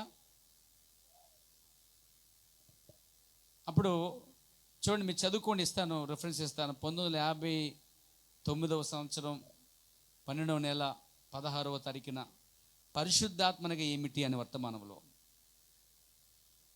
ఈ మాటలని చెప్పాడు. మీకు రిఫరెన్స్ ఇచ్చాను, రాసుకోండి, చూడండి. ఒకవేళ మీ మొబైల్లో మెసేజ్ అప్ అని ఉంటుంది, అది డౌన్లోడ్ చేసుకోండి, యాప్ వేసుకోండి. అందులో కూడా మీరు చూడొచ్చు. ఒకవేళ పుస్తకాలు సరిగ్గా మీకు అందకపోతే అందులో అప్డేట్ అవుతున్న పుస్తకాలు కూడా వస్తాయి కదా, కాబట్టి అందులో కూడా నా దగ్గర అది ఉంది, మీరు కూడా దాన్ని ఉపయోగించుకోవచ్చు. సో ఇక్కడ తీయొద్దు, తర్వాత మీరు రాసుకున్న చూడండి. మెసేజ్ యాప్లో కూడా మీరు రిఫరెన్స్ ఇస్తాను, అటు ఇటు కూడా. దాంట్లో 63వ పేరా, దాంట్లో పేరాలు విరిగి ఉంటాయి, మన బుక్లో పేరాలు విరిగి ఉంటాయి, జస్ట్ డిస్టెన్స్ విరిగి ఉంటాయి. సో అది ఇస్తున్నాను, ఇది ఇస్తున్నాను, అన్ని ఆధారాలు ఇస్తున్నాను మీకు. దాంట్లో జరిగిన కార్యం ఏంటంటే, ప్రవక్త అంటున్నాడు, లేవీలు యాజకులుగా చేసిరి మీ సహోదరులందరూ అనగా మిగిలిన 11 మంది గోత్రముల వారు మీకు దశభాగములు చెల్లించెదరు. మీకు 10 బుట్టలు, ప్రవక్త చెప్తున్నాడు అక్కడ, వీళ్ళని చెప్తున్నాడు. వారు వచ్చి అడిగారు, అయ్యా ఎలా తీయాలి, ఏ విధంగా తీయాలి? మీకు 10 బుట్టలు లేక 9 బుట్టలు యాపిల్స్ ఉన్నాయి, యాపిల్ పండ్స్ ఉన్నాయి, 9 బుట్టలు. మీకు 9 బుట్టలు యాపిల్ పండ్లు ఉండొచ్చో, ఒక బుట్ట యాపిల్ పండ్లను లేవీలకు ఇవ్వండి అన్నాడు. సరే, బుట్ట సంగతుల గురించి మన బతుకు బుట్ట తాకేందుకు, కానీ 10 కాయలు వేసుకోండి సరిపోద్ది. అది వ్యాపారం చేసేవరకు వర్తిస్తుంది, తోటలు వేసేవరకు వర్తిస్తుంది, పంట పండించే వరకు వర్తిస్తుంది. అది యాపిల్ మాత్రమే కష్టమా, అది వరి పంట అయినా, అది చెరుకు పంట అయినా, అది గోధుమ పంట అయినా, అది మినుముల పంట అయినా, ఏ పంట అయినా సరే ఒకటే విధానం. ఇక్కడ మాత్రం నేను చెప్పేది యాపిల్ అని 10 బుట్టలు 9 బుట్టలు ఉన్నాయి, పెద్ద పెద్ద బుట్టలు ఉన్నాయి. తోటలో కోసైన బుట్టలు పెట్టారు, 10 బుట్టలు 30 బుట్టలు అయ్యాయి. ఈ 10 బుట్టల్లో ఒక బుట్ట యాజకునికి ఇచ్చుకోవాలి, మిగతా 9 అమ్ముకోవాలి. ఆ అమ్ముకునేటప్పుడు విశ్వాసం వెళ్ళి 10 కాయలు డజన్ కాయలు కొనుక్కున్నారు అనుకోండి, 10 కాయలు, 9 కాయలు నీవి, ఒక కాయ ఎవరిది? యాజకుందండి. అలా చేస్తున్నావు నువ్వు? అసలు ఇంతలో చేసావా? ఎప్పుడైనా చేసావా? అది దశభాగం అంటే కేవలం పళ్ళలో మాత్రమే కాదు, పంటలో మాత్రమే కాదు. నా ప్రియ సోదరులారా, నీ యొక్క దశభాగం అనేది నీ సంపాదనలు కూడా తీయాలి. ప్రతి గడియ, నీకు వచ్చే ప్రతి పైసా నుంచి కూడా, ప్రతి రూపాయి నుంచి కూడా, మినిమం రూపాయి నుండి నువ్వు మొదలు పెడదేస్తే బాగును. మినిమం రూపాయి నుంచి మొదలు పెట్టాలి దాన్ని. ఈ 10 పైసలు నాయింది, 90 పైసలు నాది అనుకోవాలి. ఆ విధమైన తీర్మానం బైబిల్లో ఒకరు చేసుకున్నారు. అతని పేరు యాకోబు. రండి నాతో పాటు ఆదికాండం.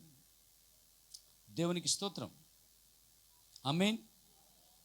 గట్టిగా వాక్యం చూద్దాం.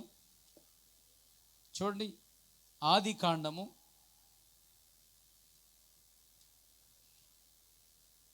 28వ అధ్యాయము 21వ వచనం చదువుకుందాం.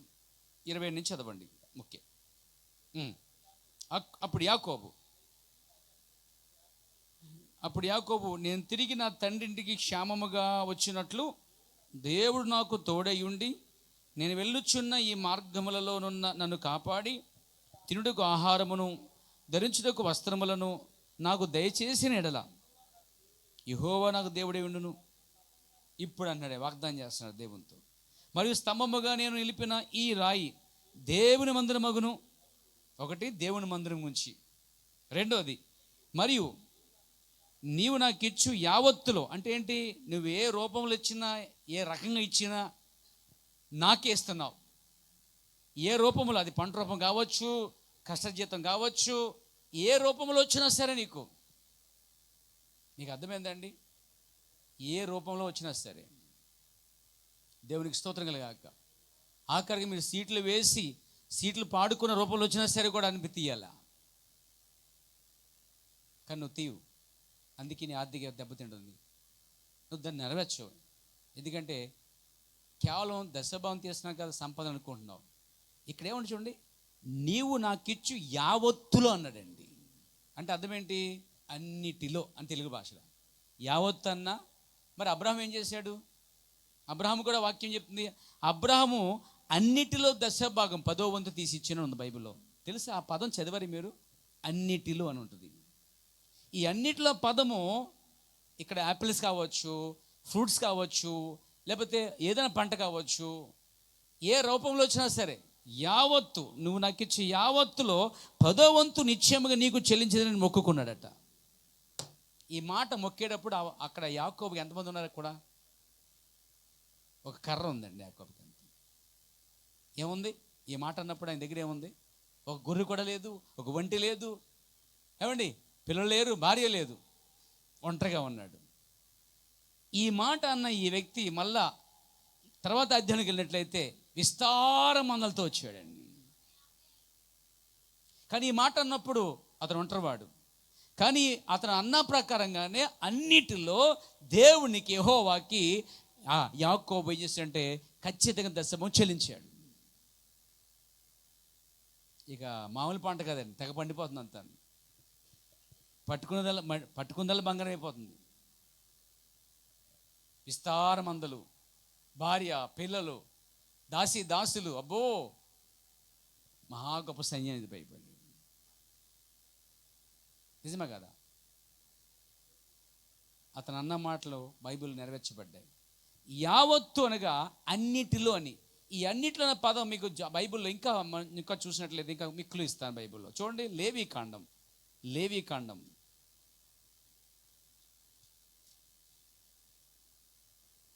ప్రైజ్ గాడ్, చివరి అధ్యాయం రండి, 27వ అధ్యాయం రండి. 27వ అధ్యాయంలో చూసినట్లయితే 30 వచనం, భూ ధాన్యములో, ధాన్యము అన్నాడండి. అన్నాడా? తర్వాత అంటే చెట్లు కాసే ఫలములలో, భూ ఫలము ఇంకా మొత్తం కలిపేశాడు అక్కడ. మొత్తం భూ ఫలములలో నువ్వు ఏ పంట వేసుకో, ఏ విధమైన పండించుకో, ఇంట్లో పండించుకో, తోటలో పండించుకో, ఎక్కడైనా పండించుకో, ఏ రకంగా పండినా సరే 10వ వంతు అనేది దేవునికి చెల్లించాలి. ఉందా బైబిల్లో? నేను ఏమన్నాడు? భూ ఫలములన్నింటిలో దశభాగం యెహోవా సొమ్ము అన్నాడు. సరిపోద్ది సమ్మా. మొత్తం ఇక్కడ అన్నిటిలోనే పదం చూస్తాం, అక్కడ యావత్తు పదం చూస్తాం. ఆదికాండం, ఇక్కడ నాతో పండి ఆదికాండం 14వ అధ్యాయం రండి దయచేసి. దేవునికి స్తోత్రం. 14 అధ్యాయం 18 వచనం లేదా 1 సెకండ్ 20 వచనం చదవండి. నీ శత్రువులను నీ చేతికి అప్పగించిన సర్వోన్నతుడు దేవుడు స్తుతింపబడును గాక అని చెప్పాను. అప్పుడు అతడు, కాదమ్మా కొన్నిట్లో 10 వంతు ఇచ్చాడు. తప్పు చదవమ్మ, నువ్వు సరిగ్గా చదువు. కాదు, కొన్నిట్లో తను ఇచ్చాడు. కొంతమంది విశ్వాసాలకి అబ్బే కొన్నిట్లోనే ఇస్తానండి, నేను అన్నిట్లో ఎందుకు ఇస్తానండి? అమ్మ నేను తప్పు చదివా, నువ్వు తప్పు చదివావా? నేను తప్పు చదివా, నువ్వు కరెక్ట్గా చదివావు. కొన్నిట్లో రాయబడలేదు, అక్కడ చాలా స్పష్టంగా ఉంది. ఎప్పుడు ఇచ్చాడు? యుద్ధం చేశాడు, గెలిచాడు, తర్వాత జయశీలుడిగా వస్తున్నాడు, మంచి విశ్వాసంగా ఉన్నాడు, జయం పొందిన విశ్వాసంగా ఉన్నాడు. అన్నిటి పని జయం పొందుకునే విశ్వాసతడు. ఎవరిస్తారో ఆ పనులు ఎవరు చేస్తారంటే అన్నింటిలో జయించిన వారు, విశ్వాసంలో విజయశీలైన వాళ్ళు. అబ్రహాములో జయించి వచ్చినటువంటి అబ్రహాముకి ఆయన ఇచ్చాడు, రొట్టె ద్రాక్షం ఇచ్చాడు. రొట్టె ద్రాక్షం తీసుకున్న తర్వాత అప్పుడు చేశాడు ఈ కార్యాన్ని. ప్రైజ్ గాడ్, దేవునికి మహిమ కలుగాక. అంటే రొట్టె ద్రాక్షం తీసుకున్న ప్రతి విశ్వాసి అబ్రహాం వల్లే అన్నిటిలో 10% చెల్లించవలసినదేనా? వింటున్నారండి? కొంతమంది ఒకసారి రాజుగారికి పాలు పట్టుకోదనుకున్నారట. సరే పాలు ఎందుకులే, అందరూ పాలు పట్టుకొస్తారని నీళ్ళు పట్టుకొచ్చారట. తీరా క్యాన్లన్నీ చూస్తే అన్నీ నీళ్ళేనంటండి.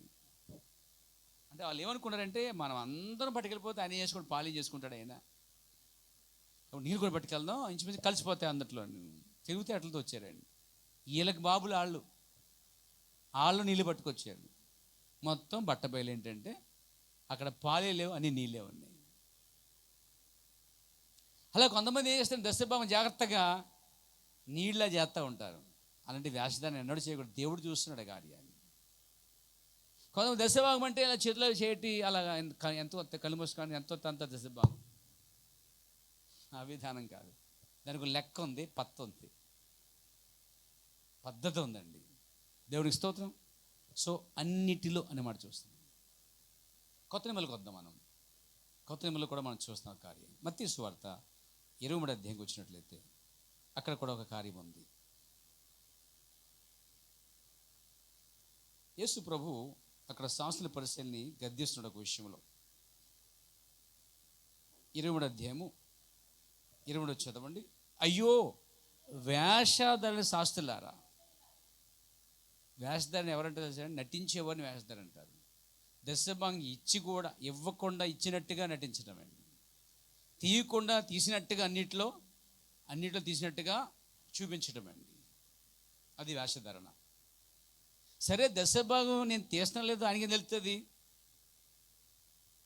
కాబట్టి నన్ను ఎవరు అడుగుతారు? లేదు, ఈ రాత్రి దేవుడిని అడుగుతున్నాడు కూడా వాక్యం ద్వారా. ఎవరో కాదు, దేవుడే అడుగుతున్నాడు. అందుకే దేవుడు ఇస్తున్న వర్తమానం ఇది. అయ్యో అలా మనం ప్రవర్తిస్తే, దాన్ని జాగ్రత్తగా చెల్లించకుండా నీ దగ్గర ఉంచుకుంటే అది వేషధారణ. శాస్త్రులారా, పరిసయ్యులారా, మీరు పుదీనాలోను, బాగా గమనించిన వాక్యాన్ని, పుదీనాలోను, సోపులోను, జీలకర్రలోను అట్లా కామా ఉంది కదమ్మా. ఇంతగా చెల్లిస్తున్నారు, చెల్లించలేదు వాళ్ళు? చెప్పాలి మీరు. మరి చెల్లిస్తుంటే వేషధారణ ఎందుకు అంటాడు ఆయన? వేషధారలని వారు చెల్లిస్తారని ప్రభువే చెప్పాడు. పైగా వాళ్ళు ఎందులో చెల్లిస్తున్నారు? పుదీనాలో, తర్వాత సోపులో, ఆఖరి జీలకర్రలో కూడా దశమంది ఎత్తారండి వాళ్ళు. అయినా ఆయన ఏమన్నాడు? మీరు అందుకని మేము ఇది మానేస్తే వేషధారణ కాదు అనుకుంటున్నామేమో. No no no. ఏ విషయంలో వారిని వేషధారణ అన్నాడు? కింద ఉందండి, కిందకి రండి చదవండి. ధర్మశాస్త్రం ప్రధానమైన విషయములను అనగా న్యాయమును 1, కనికరము 2, 3 విశ్వాసం విడిచిపెట్టి 3. ఈ విషయంలో వారిని వేషధారణ అన్నాడు. అంతేగాని పుదీనాలు జీలకర్రలు తీసినందుకు వేషధారణ కాదండి. వాళ్ళు కొంతమంది తీసి ఇదిగో వాళ్ళని వేషధారణ అన్నాడు. పై వాక్యం కింద వాక్యం చదవ మళ్ళీ ఇదిగో ఇలా ఈ చిన్న దాంట్లో అయితే వేషధారణ మనం అనుకుంటాం. అసలు ఆయన చెప్పింది ఏంటి? ఇవి ఇస్తున్నారు, ఆల్రైట్, కరెక్టే. ఇది ఇస్తూ ఇంకోటి మానేశారు. 3. ఒకటి ధర్మశాస్త్ర, న్యాయము, కరికరము, విశ్వాసాన్ని విడిచిపెట్టేశారే. వేషధరులారా అని చెప్పి ఏం చేయడు ఆయన? ఇంకోటి కలిపి చూడండి అక్కడ. చాలా తెలివైన బోధకుడు యేసుప్రభువు వారు. చదవండి. వేటిని మనక? పుదీనాలోను, సోపులోను, జీలకర్రలోను 10వ వంతు చెల్లించడం అనేది మానక వాటిని వీటిని. ఎంత స్పష్టంగా చెప్పాడండి ఆయన. వాళ్ళు ఏం చేశారు? పై వాటిని చేశారు, కింద న్యాయము, కనికరము, విశ్వాసాన్ని చేయట్లే. ఆ విషయంలో ఆయన గద్దించి, వేషధారులారా, శాస్త్రులారా అని చెప్పి మీరు వాటిని చేయాలి, వీటిని అనగా న్యాయమును, కనికరమును, విశ్వాసం కూడా చేయాలి. అంటే విశ్వాసం అనేవాడు న్యాయంగా ఉండాలి, కనికరం కలిగి ఉండాలి, విశ్వాసం కలిగి ఉండాలి. అప్పుడే కదా దశమం చేసి తీసేది. వీళ్ళు వీటి విడిచిపెట్టేసి ఇత్తనం అంటారండి వాళ్ళు. అందుకే వేషధారులారా అన్నాడండి వాళ్ళని. అందుకే అది ఇస్తూ వాటిని మానక వీటిని చేస్తూ ఉండమని చెప్పాడు. అప్పుడు వారు ఏమవుతారు? అబ్రహాము సంతానం అనబడతారండి. అబ్రహాం యొక్క సంతానం అనబడతారండి వాళ్ళు. మరి మీరు అబ్రహాం సంతానమేనా? చెప్పండి. అబ్రహాం సంతానంలో ఈ కాలంలో ఒక ప్రవక్త వచ్చాడు, విలియం బ్రన్హమ్. అబ్రహాం 7 అక్షరాలు, బ్రన్హమ్ గానే ఈయన కూడా 7 అక్షరాలు. ఈయన అబ్రహాము కుమారుడే. ఒప్పుకోరా? విలియం బ్రన్హమ్ అబ్రహాం కుమారుడేనా? ఏమండి, జక్కే అబ్రహాం కుమారుడు అయినంత మాత్రాన మీరు కాదా? 12 లేక 18 ఏళ్ళ నుంచి ఒక స్త్రీ నడివంగిపోయి స్వస్థపరచబడిందే, ఈమె అబ్రహాం కుమార్తె అని చెప్పాడు చూడండి. మరి అంతకంటే శ్రేష్ఠుడు ఈయన అబ్రహాం కుమారుడు కాదంటే? ఎస్, అబ్రహాం కుమారుడు. అంతేకాదు, మీరు కూడా అబ్రహాం కుమార్తెలే, మీరు కూడా అబ్రహాం కుమారులే. ఇప్పుడు అబ్రహాములు అన్నింటిలో దశమం చెల్లించినప్పుడే. Praise the Lord. దేవునికి మహిమ కలుగాక. నేను ముగిస్తున్నాను పేర. దేవుణ్ణి సంతృప్తిపరచు భాగము ఇదేనండి. అందుకే ఈ తెలిసినటువంటి అబ్రహాం ఇచ్చాడు, ఈ తెలిసిన ఇస్సాకు ఇచ్చాడు, ఈ తెలిసిన యాకోబు ఇచ్చాడు, ఈ తెలిసిన 11 గోత్రకర్తలందరూ కూడా తీసుకొని ఆ లేవి గోత్రం ఉన్నటువంటి యాజకుడికి దశభాగమును చెల్లించారు. దేవునికి స్తోత్రం. ఆమె చెప్తారా? మీకు 9 బుట్టల నీళ్ళ 1 బుట్ట యాజకునికి ఇవ్వలను. మీరు గొర్రెలు మందలను మేపుచున్నచో అందులో 10వ గొర్రెను ఇయ్యవలెను. చూసారా? గొర్రెలు మేపున అందులో ఇవ్వలేను. అది చిన్నదైనా, బలిసిందైనా, బలహీనమైందైనా నాకు లెక్క కాదు. నాకు కదండి ప్రవర్తన మాటలు, నేను అంటలే, నన్ను అనుకున్నారు. Praise the Lord. ప్రవర్తన కానీ ఇష్టం లేదా? ఏంటండి, ప్రవర్తన ఇష్టం లేదా? ఎంతమందికి ఇష్టం ప్రవర్తన మాటలంటే? నాకు ఇష్టమే, మీతో పాటు నేను ఇష్టపడుతున్నాను. మనందరం ఇష్టపడదాం, మనందరం అలా చేద్దాం. దేవునికి మహిమ కలుగాక. బలహీనమైన నాకు లెక్కలేదు, కానీ అది లేవీలకే చెందును. లేవీలకు కూడా ప్రభువునకు దశభాగం చెల్లించవలెను, వారును ప్రభువునకు చెల్లించవలెను అంటున్నాడండి ప్రవక్త. యేసుక్రీస్తు అక్కడ యాజకులకి ఎలా ఇవ్వమని చెప్తున్నాడో, అన్నిట్లో తీయమని చెప్తున్నాడో, అలాగే ఈ కాల ప్రవక్త కూడా సేమ్ చెప్తున్నాడు, మీరు తీయండి, మరి యాజకులు కూడా తీయండి అని చెప్తున్నాడు అండి. చివరికి మన ప్రవక్త గారు కూడా అన్నిటిలో ఆయనకు వచ్చే కోటాల్లో, కార్యక్రమాల్లో ఇచ్చిన దశభాగం కావచ్చు, కానుక కావచ్చు, ఏ రూపంలో ఇచ్చినా సరే ప్రవక్త మాత్రం దశభాగం తీసి పక్కన పెట్టేవాడు. ఆ దశభాగంలో వచ్చే సేవకులకు, తన తోడు సేవకులకు, ఎరిగిన సేవకులకు, ఏమీ లేని సేవకులకు, తన వద్దకు వచ్చిన సేవకులైతే చాలు ఆయన ఇచ్చేసేవాడు. మన ఎవరో మధ్యకాలంలో ప్రతి నెల ఒక ఆయన వస్తాడు. ఇక్కడికి వస్తూ ఉంటే చాలామంది అనుకోండి, ఒక ఆయన మాత్రం వస్తూ ఉంటాడు. నేను స్వత్ పని చేస్తున్నానండి, నా భార్య ఇది నా బలహీనంగా ఉంది, మా పిల్లలు చదువుకున్నారు, ఉద్యోగాలు లేవు, నేను స్వత్ పని చేస్తూ వస్తున్నాను, ఇట్లా సంఘాలకు వచ్చి జస్ట్ అలా చూసి వెళ్తానంటే ప్రతి నెల వస్తాడనమాట.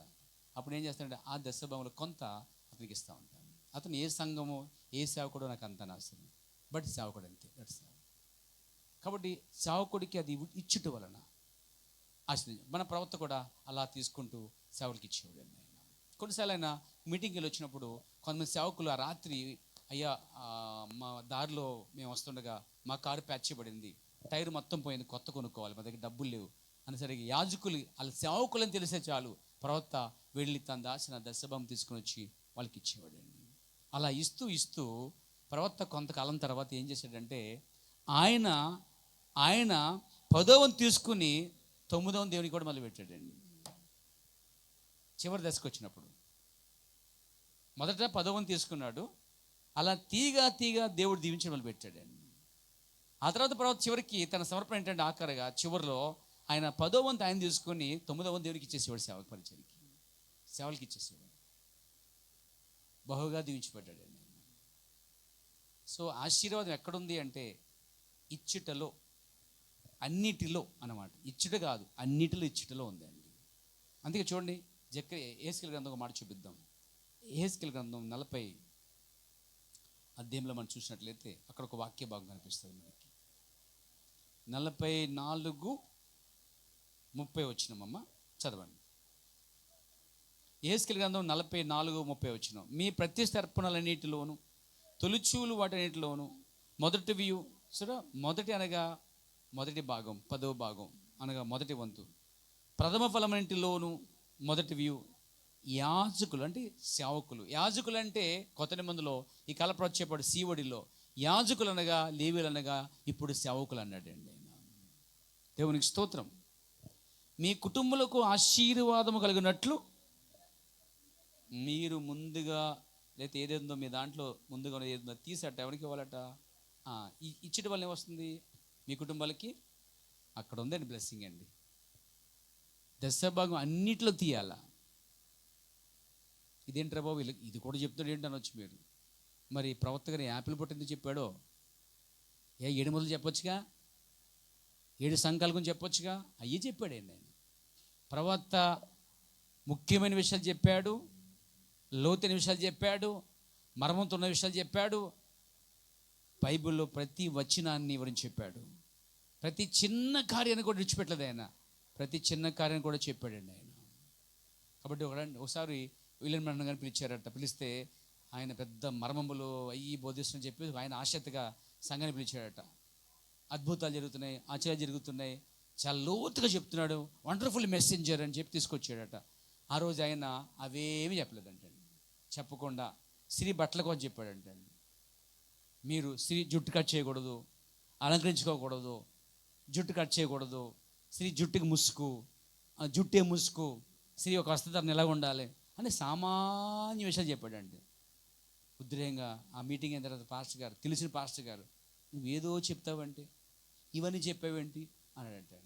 ఆ మధ్యలో వాక్యం చెప్పిన తర్వాత, వాక్యం అంతా అయిపోయిన తర్వాత ఒక సహోదరు వచ్చి అన్నది, విలియం బ్రన్హం నువ్వు చెప్పినట్టుగా నేను అలాంటి బట్టలు వేసుకుంటలేదు, కానీ హాఫ్ షర్ట్లు వేసుకుంటున్నాను అన్నాడు. అన్నాడంటే ఇది ఇంకా దరిద్రంగా ఉందమ్మా అన్నాడంటే. ఇప్పుడు ఆ చర్చికి వెళ్ళి ఆయన మర్మములు బోధించాడా, లోతైన సంగతులు బోధించాడా, ఆ సేవకుడు పిలిచినట్టుగా అనుకున్నట్టుగా బోధించాడా? లేదే. అక్కడ ఏది అవసరమో, పరిశుద్ధాత్మ ఏది ఇచ్చిందో అదే బోధించాడు. అతను సేవకులు పిలిచినాడు, నువ్వేదో బోధిస్తావంటే ఇలాంటి చిన్న చిన్న విషయాలు బోధిస్తున్నావంటే అడిగారు. అతన్ని పిలిచిన పాస్టర్ అడిగాడు, అయ్యా నీ సంఘములో ఆల్జీబ్రా ఎలా బోధిస్తానన్నాడు. ముందు A for apple, B for ball, C for cat అని చెప్పిన తర్వాత అప్పుడు నేను ఆల్జీబ్రాకి వెళ్తాను. అసలు వీరికి ఫండమెంటల్గా పునాదే తెలియదు వీరికి. స్త్రీ బట్టలు వేసుకునే విధానం ఇక్కడ సరిగా లేదు. కాబట్టి ముందు వాటిని బోధించిన తర్వాత వెళ్తాను. కాబట్టి నేను ఆల్జిబ్రా బోధించాను. ముందు నేను ABC ఆల్వేస్ బిలీవ్ క్రైస్ట్, అన్ని సమయంలో క్రీస్తు నమ్మటం ఏంటో, వాక్యం నెరవేర్చడం చెప్తాను అన్నాడండి ఆయన. సరే, పిలిచిన వ్యక్తి అనుకున్నది ఒకటి, జరిగింది ఒకటి. కానీ అక్కడ పరిశుద్ధాత్మ సంఘానికి ఏది అవసరమో అదే ఇచ్చాడు. కానీ పిలిచిన వాడికి అది సామాన్యంగా ఉంది. అడిగాడు, ఇవి మేమే బోధిస్తామండి, ఇవేమున్నాయి ఇందులో, పెద్ద ఏమున్నాయి, అవి పెద్ద బోధించవచ్చు, మర్మం బోధించు, లోటుగా డీప్ చెప్పబోయి అన్నాడండి. ఇక డీప్ చెప్తే పని అవ్వదు, ముందు ఇవే చెప్పాలన్నాడండి. మీకు అర్థమైందండి? సో దశభాగం విషయంలో కరెక్ట్గా మీరు అంత వాక్యాంశం ఉన్నప్పుడు అది రాదు వాక్యం, అసలు దానికి జోలికి వెళ్ళదు పరిశుద్ధాత్మ, ఎటో తీసుకెళ్ళిపోద్ది. పద్దాక అదే చుట్టుకు వస్తుందండి ఆత్మ. ఎవరో ఎక్కడో ఈ పొరపాటు చేస్తున్నారు, తెలుసో తెలియకో ఇది చేస్తున్నాం. అందుకే దేవుడు తెలియపరచడానికి రాత్రి మరొక అవకాశం ఇచ్చాడు అన్నమాట. సో పరిపూర్ణంగా తెరవబడింది దశభాగం అనేది. తెరవబడిన దశభాగం విషయంలో చెయ్యాలా వద్దనేది ఇక్కడ నీ నిర్ణయం అన్నమాట అండి. సో చేస్తే వచ్చేదేమిటో నువ్వు తెలుసుకోవాల్సింది ఏంటంటే, ఆకాశం లిప్పి పట్టజాల దేవుడిని కుమ్మరిస్తాడు దేవుడు. దీవిస్తాడు, తృప్తిపరుస్తాడు. నువ్వు ఇచ్చటం వలన దేవుడు సంతృప్తి పొందుతాడు. అప్పుడు దేవుడిని దీవిస్తాడు. నువ్వు బెగబెట్టడం వల్ల దేవుడు ఏం చేస్తాడంటే మిగతా పంట కూడా తినేసిన పురుగుని ఆయన ఏం చేస్తాడు, గద్దించాడు, విడిచిపెట్టేస్తాడు. అనగా ఇంకేముందంటే క్షీణించిపోతాం జరుగుతుంది. అనగా ఆశీర్వాదాన్ని పోగొట్టుకుంటుంది. దానివల్ల శాపము దొంగతనం ఇది తెరవబడింది. Praise God, praise God. ఆమె చెప్తారా? గోడి హల్లెలూయా. ఎంతమందికి అర్థమైందండి? అసలే ఇది చేయలేదు, దేవుని మహిమపరచండి. అర్థమైందండి?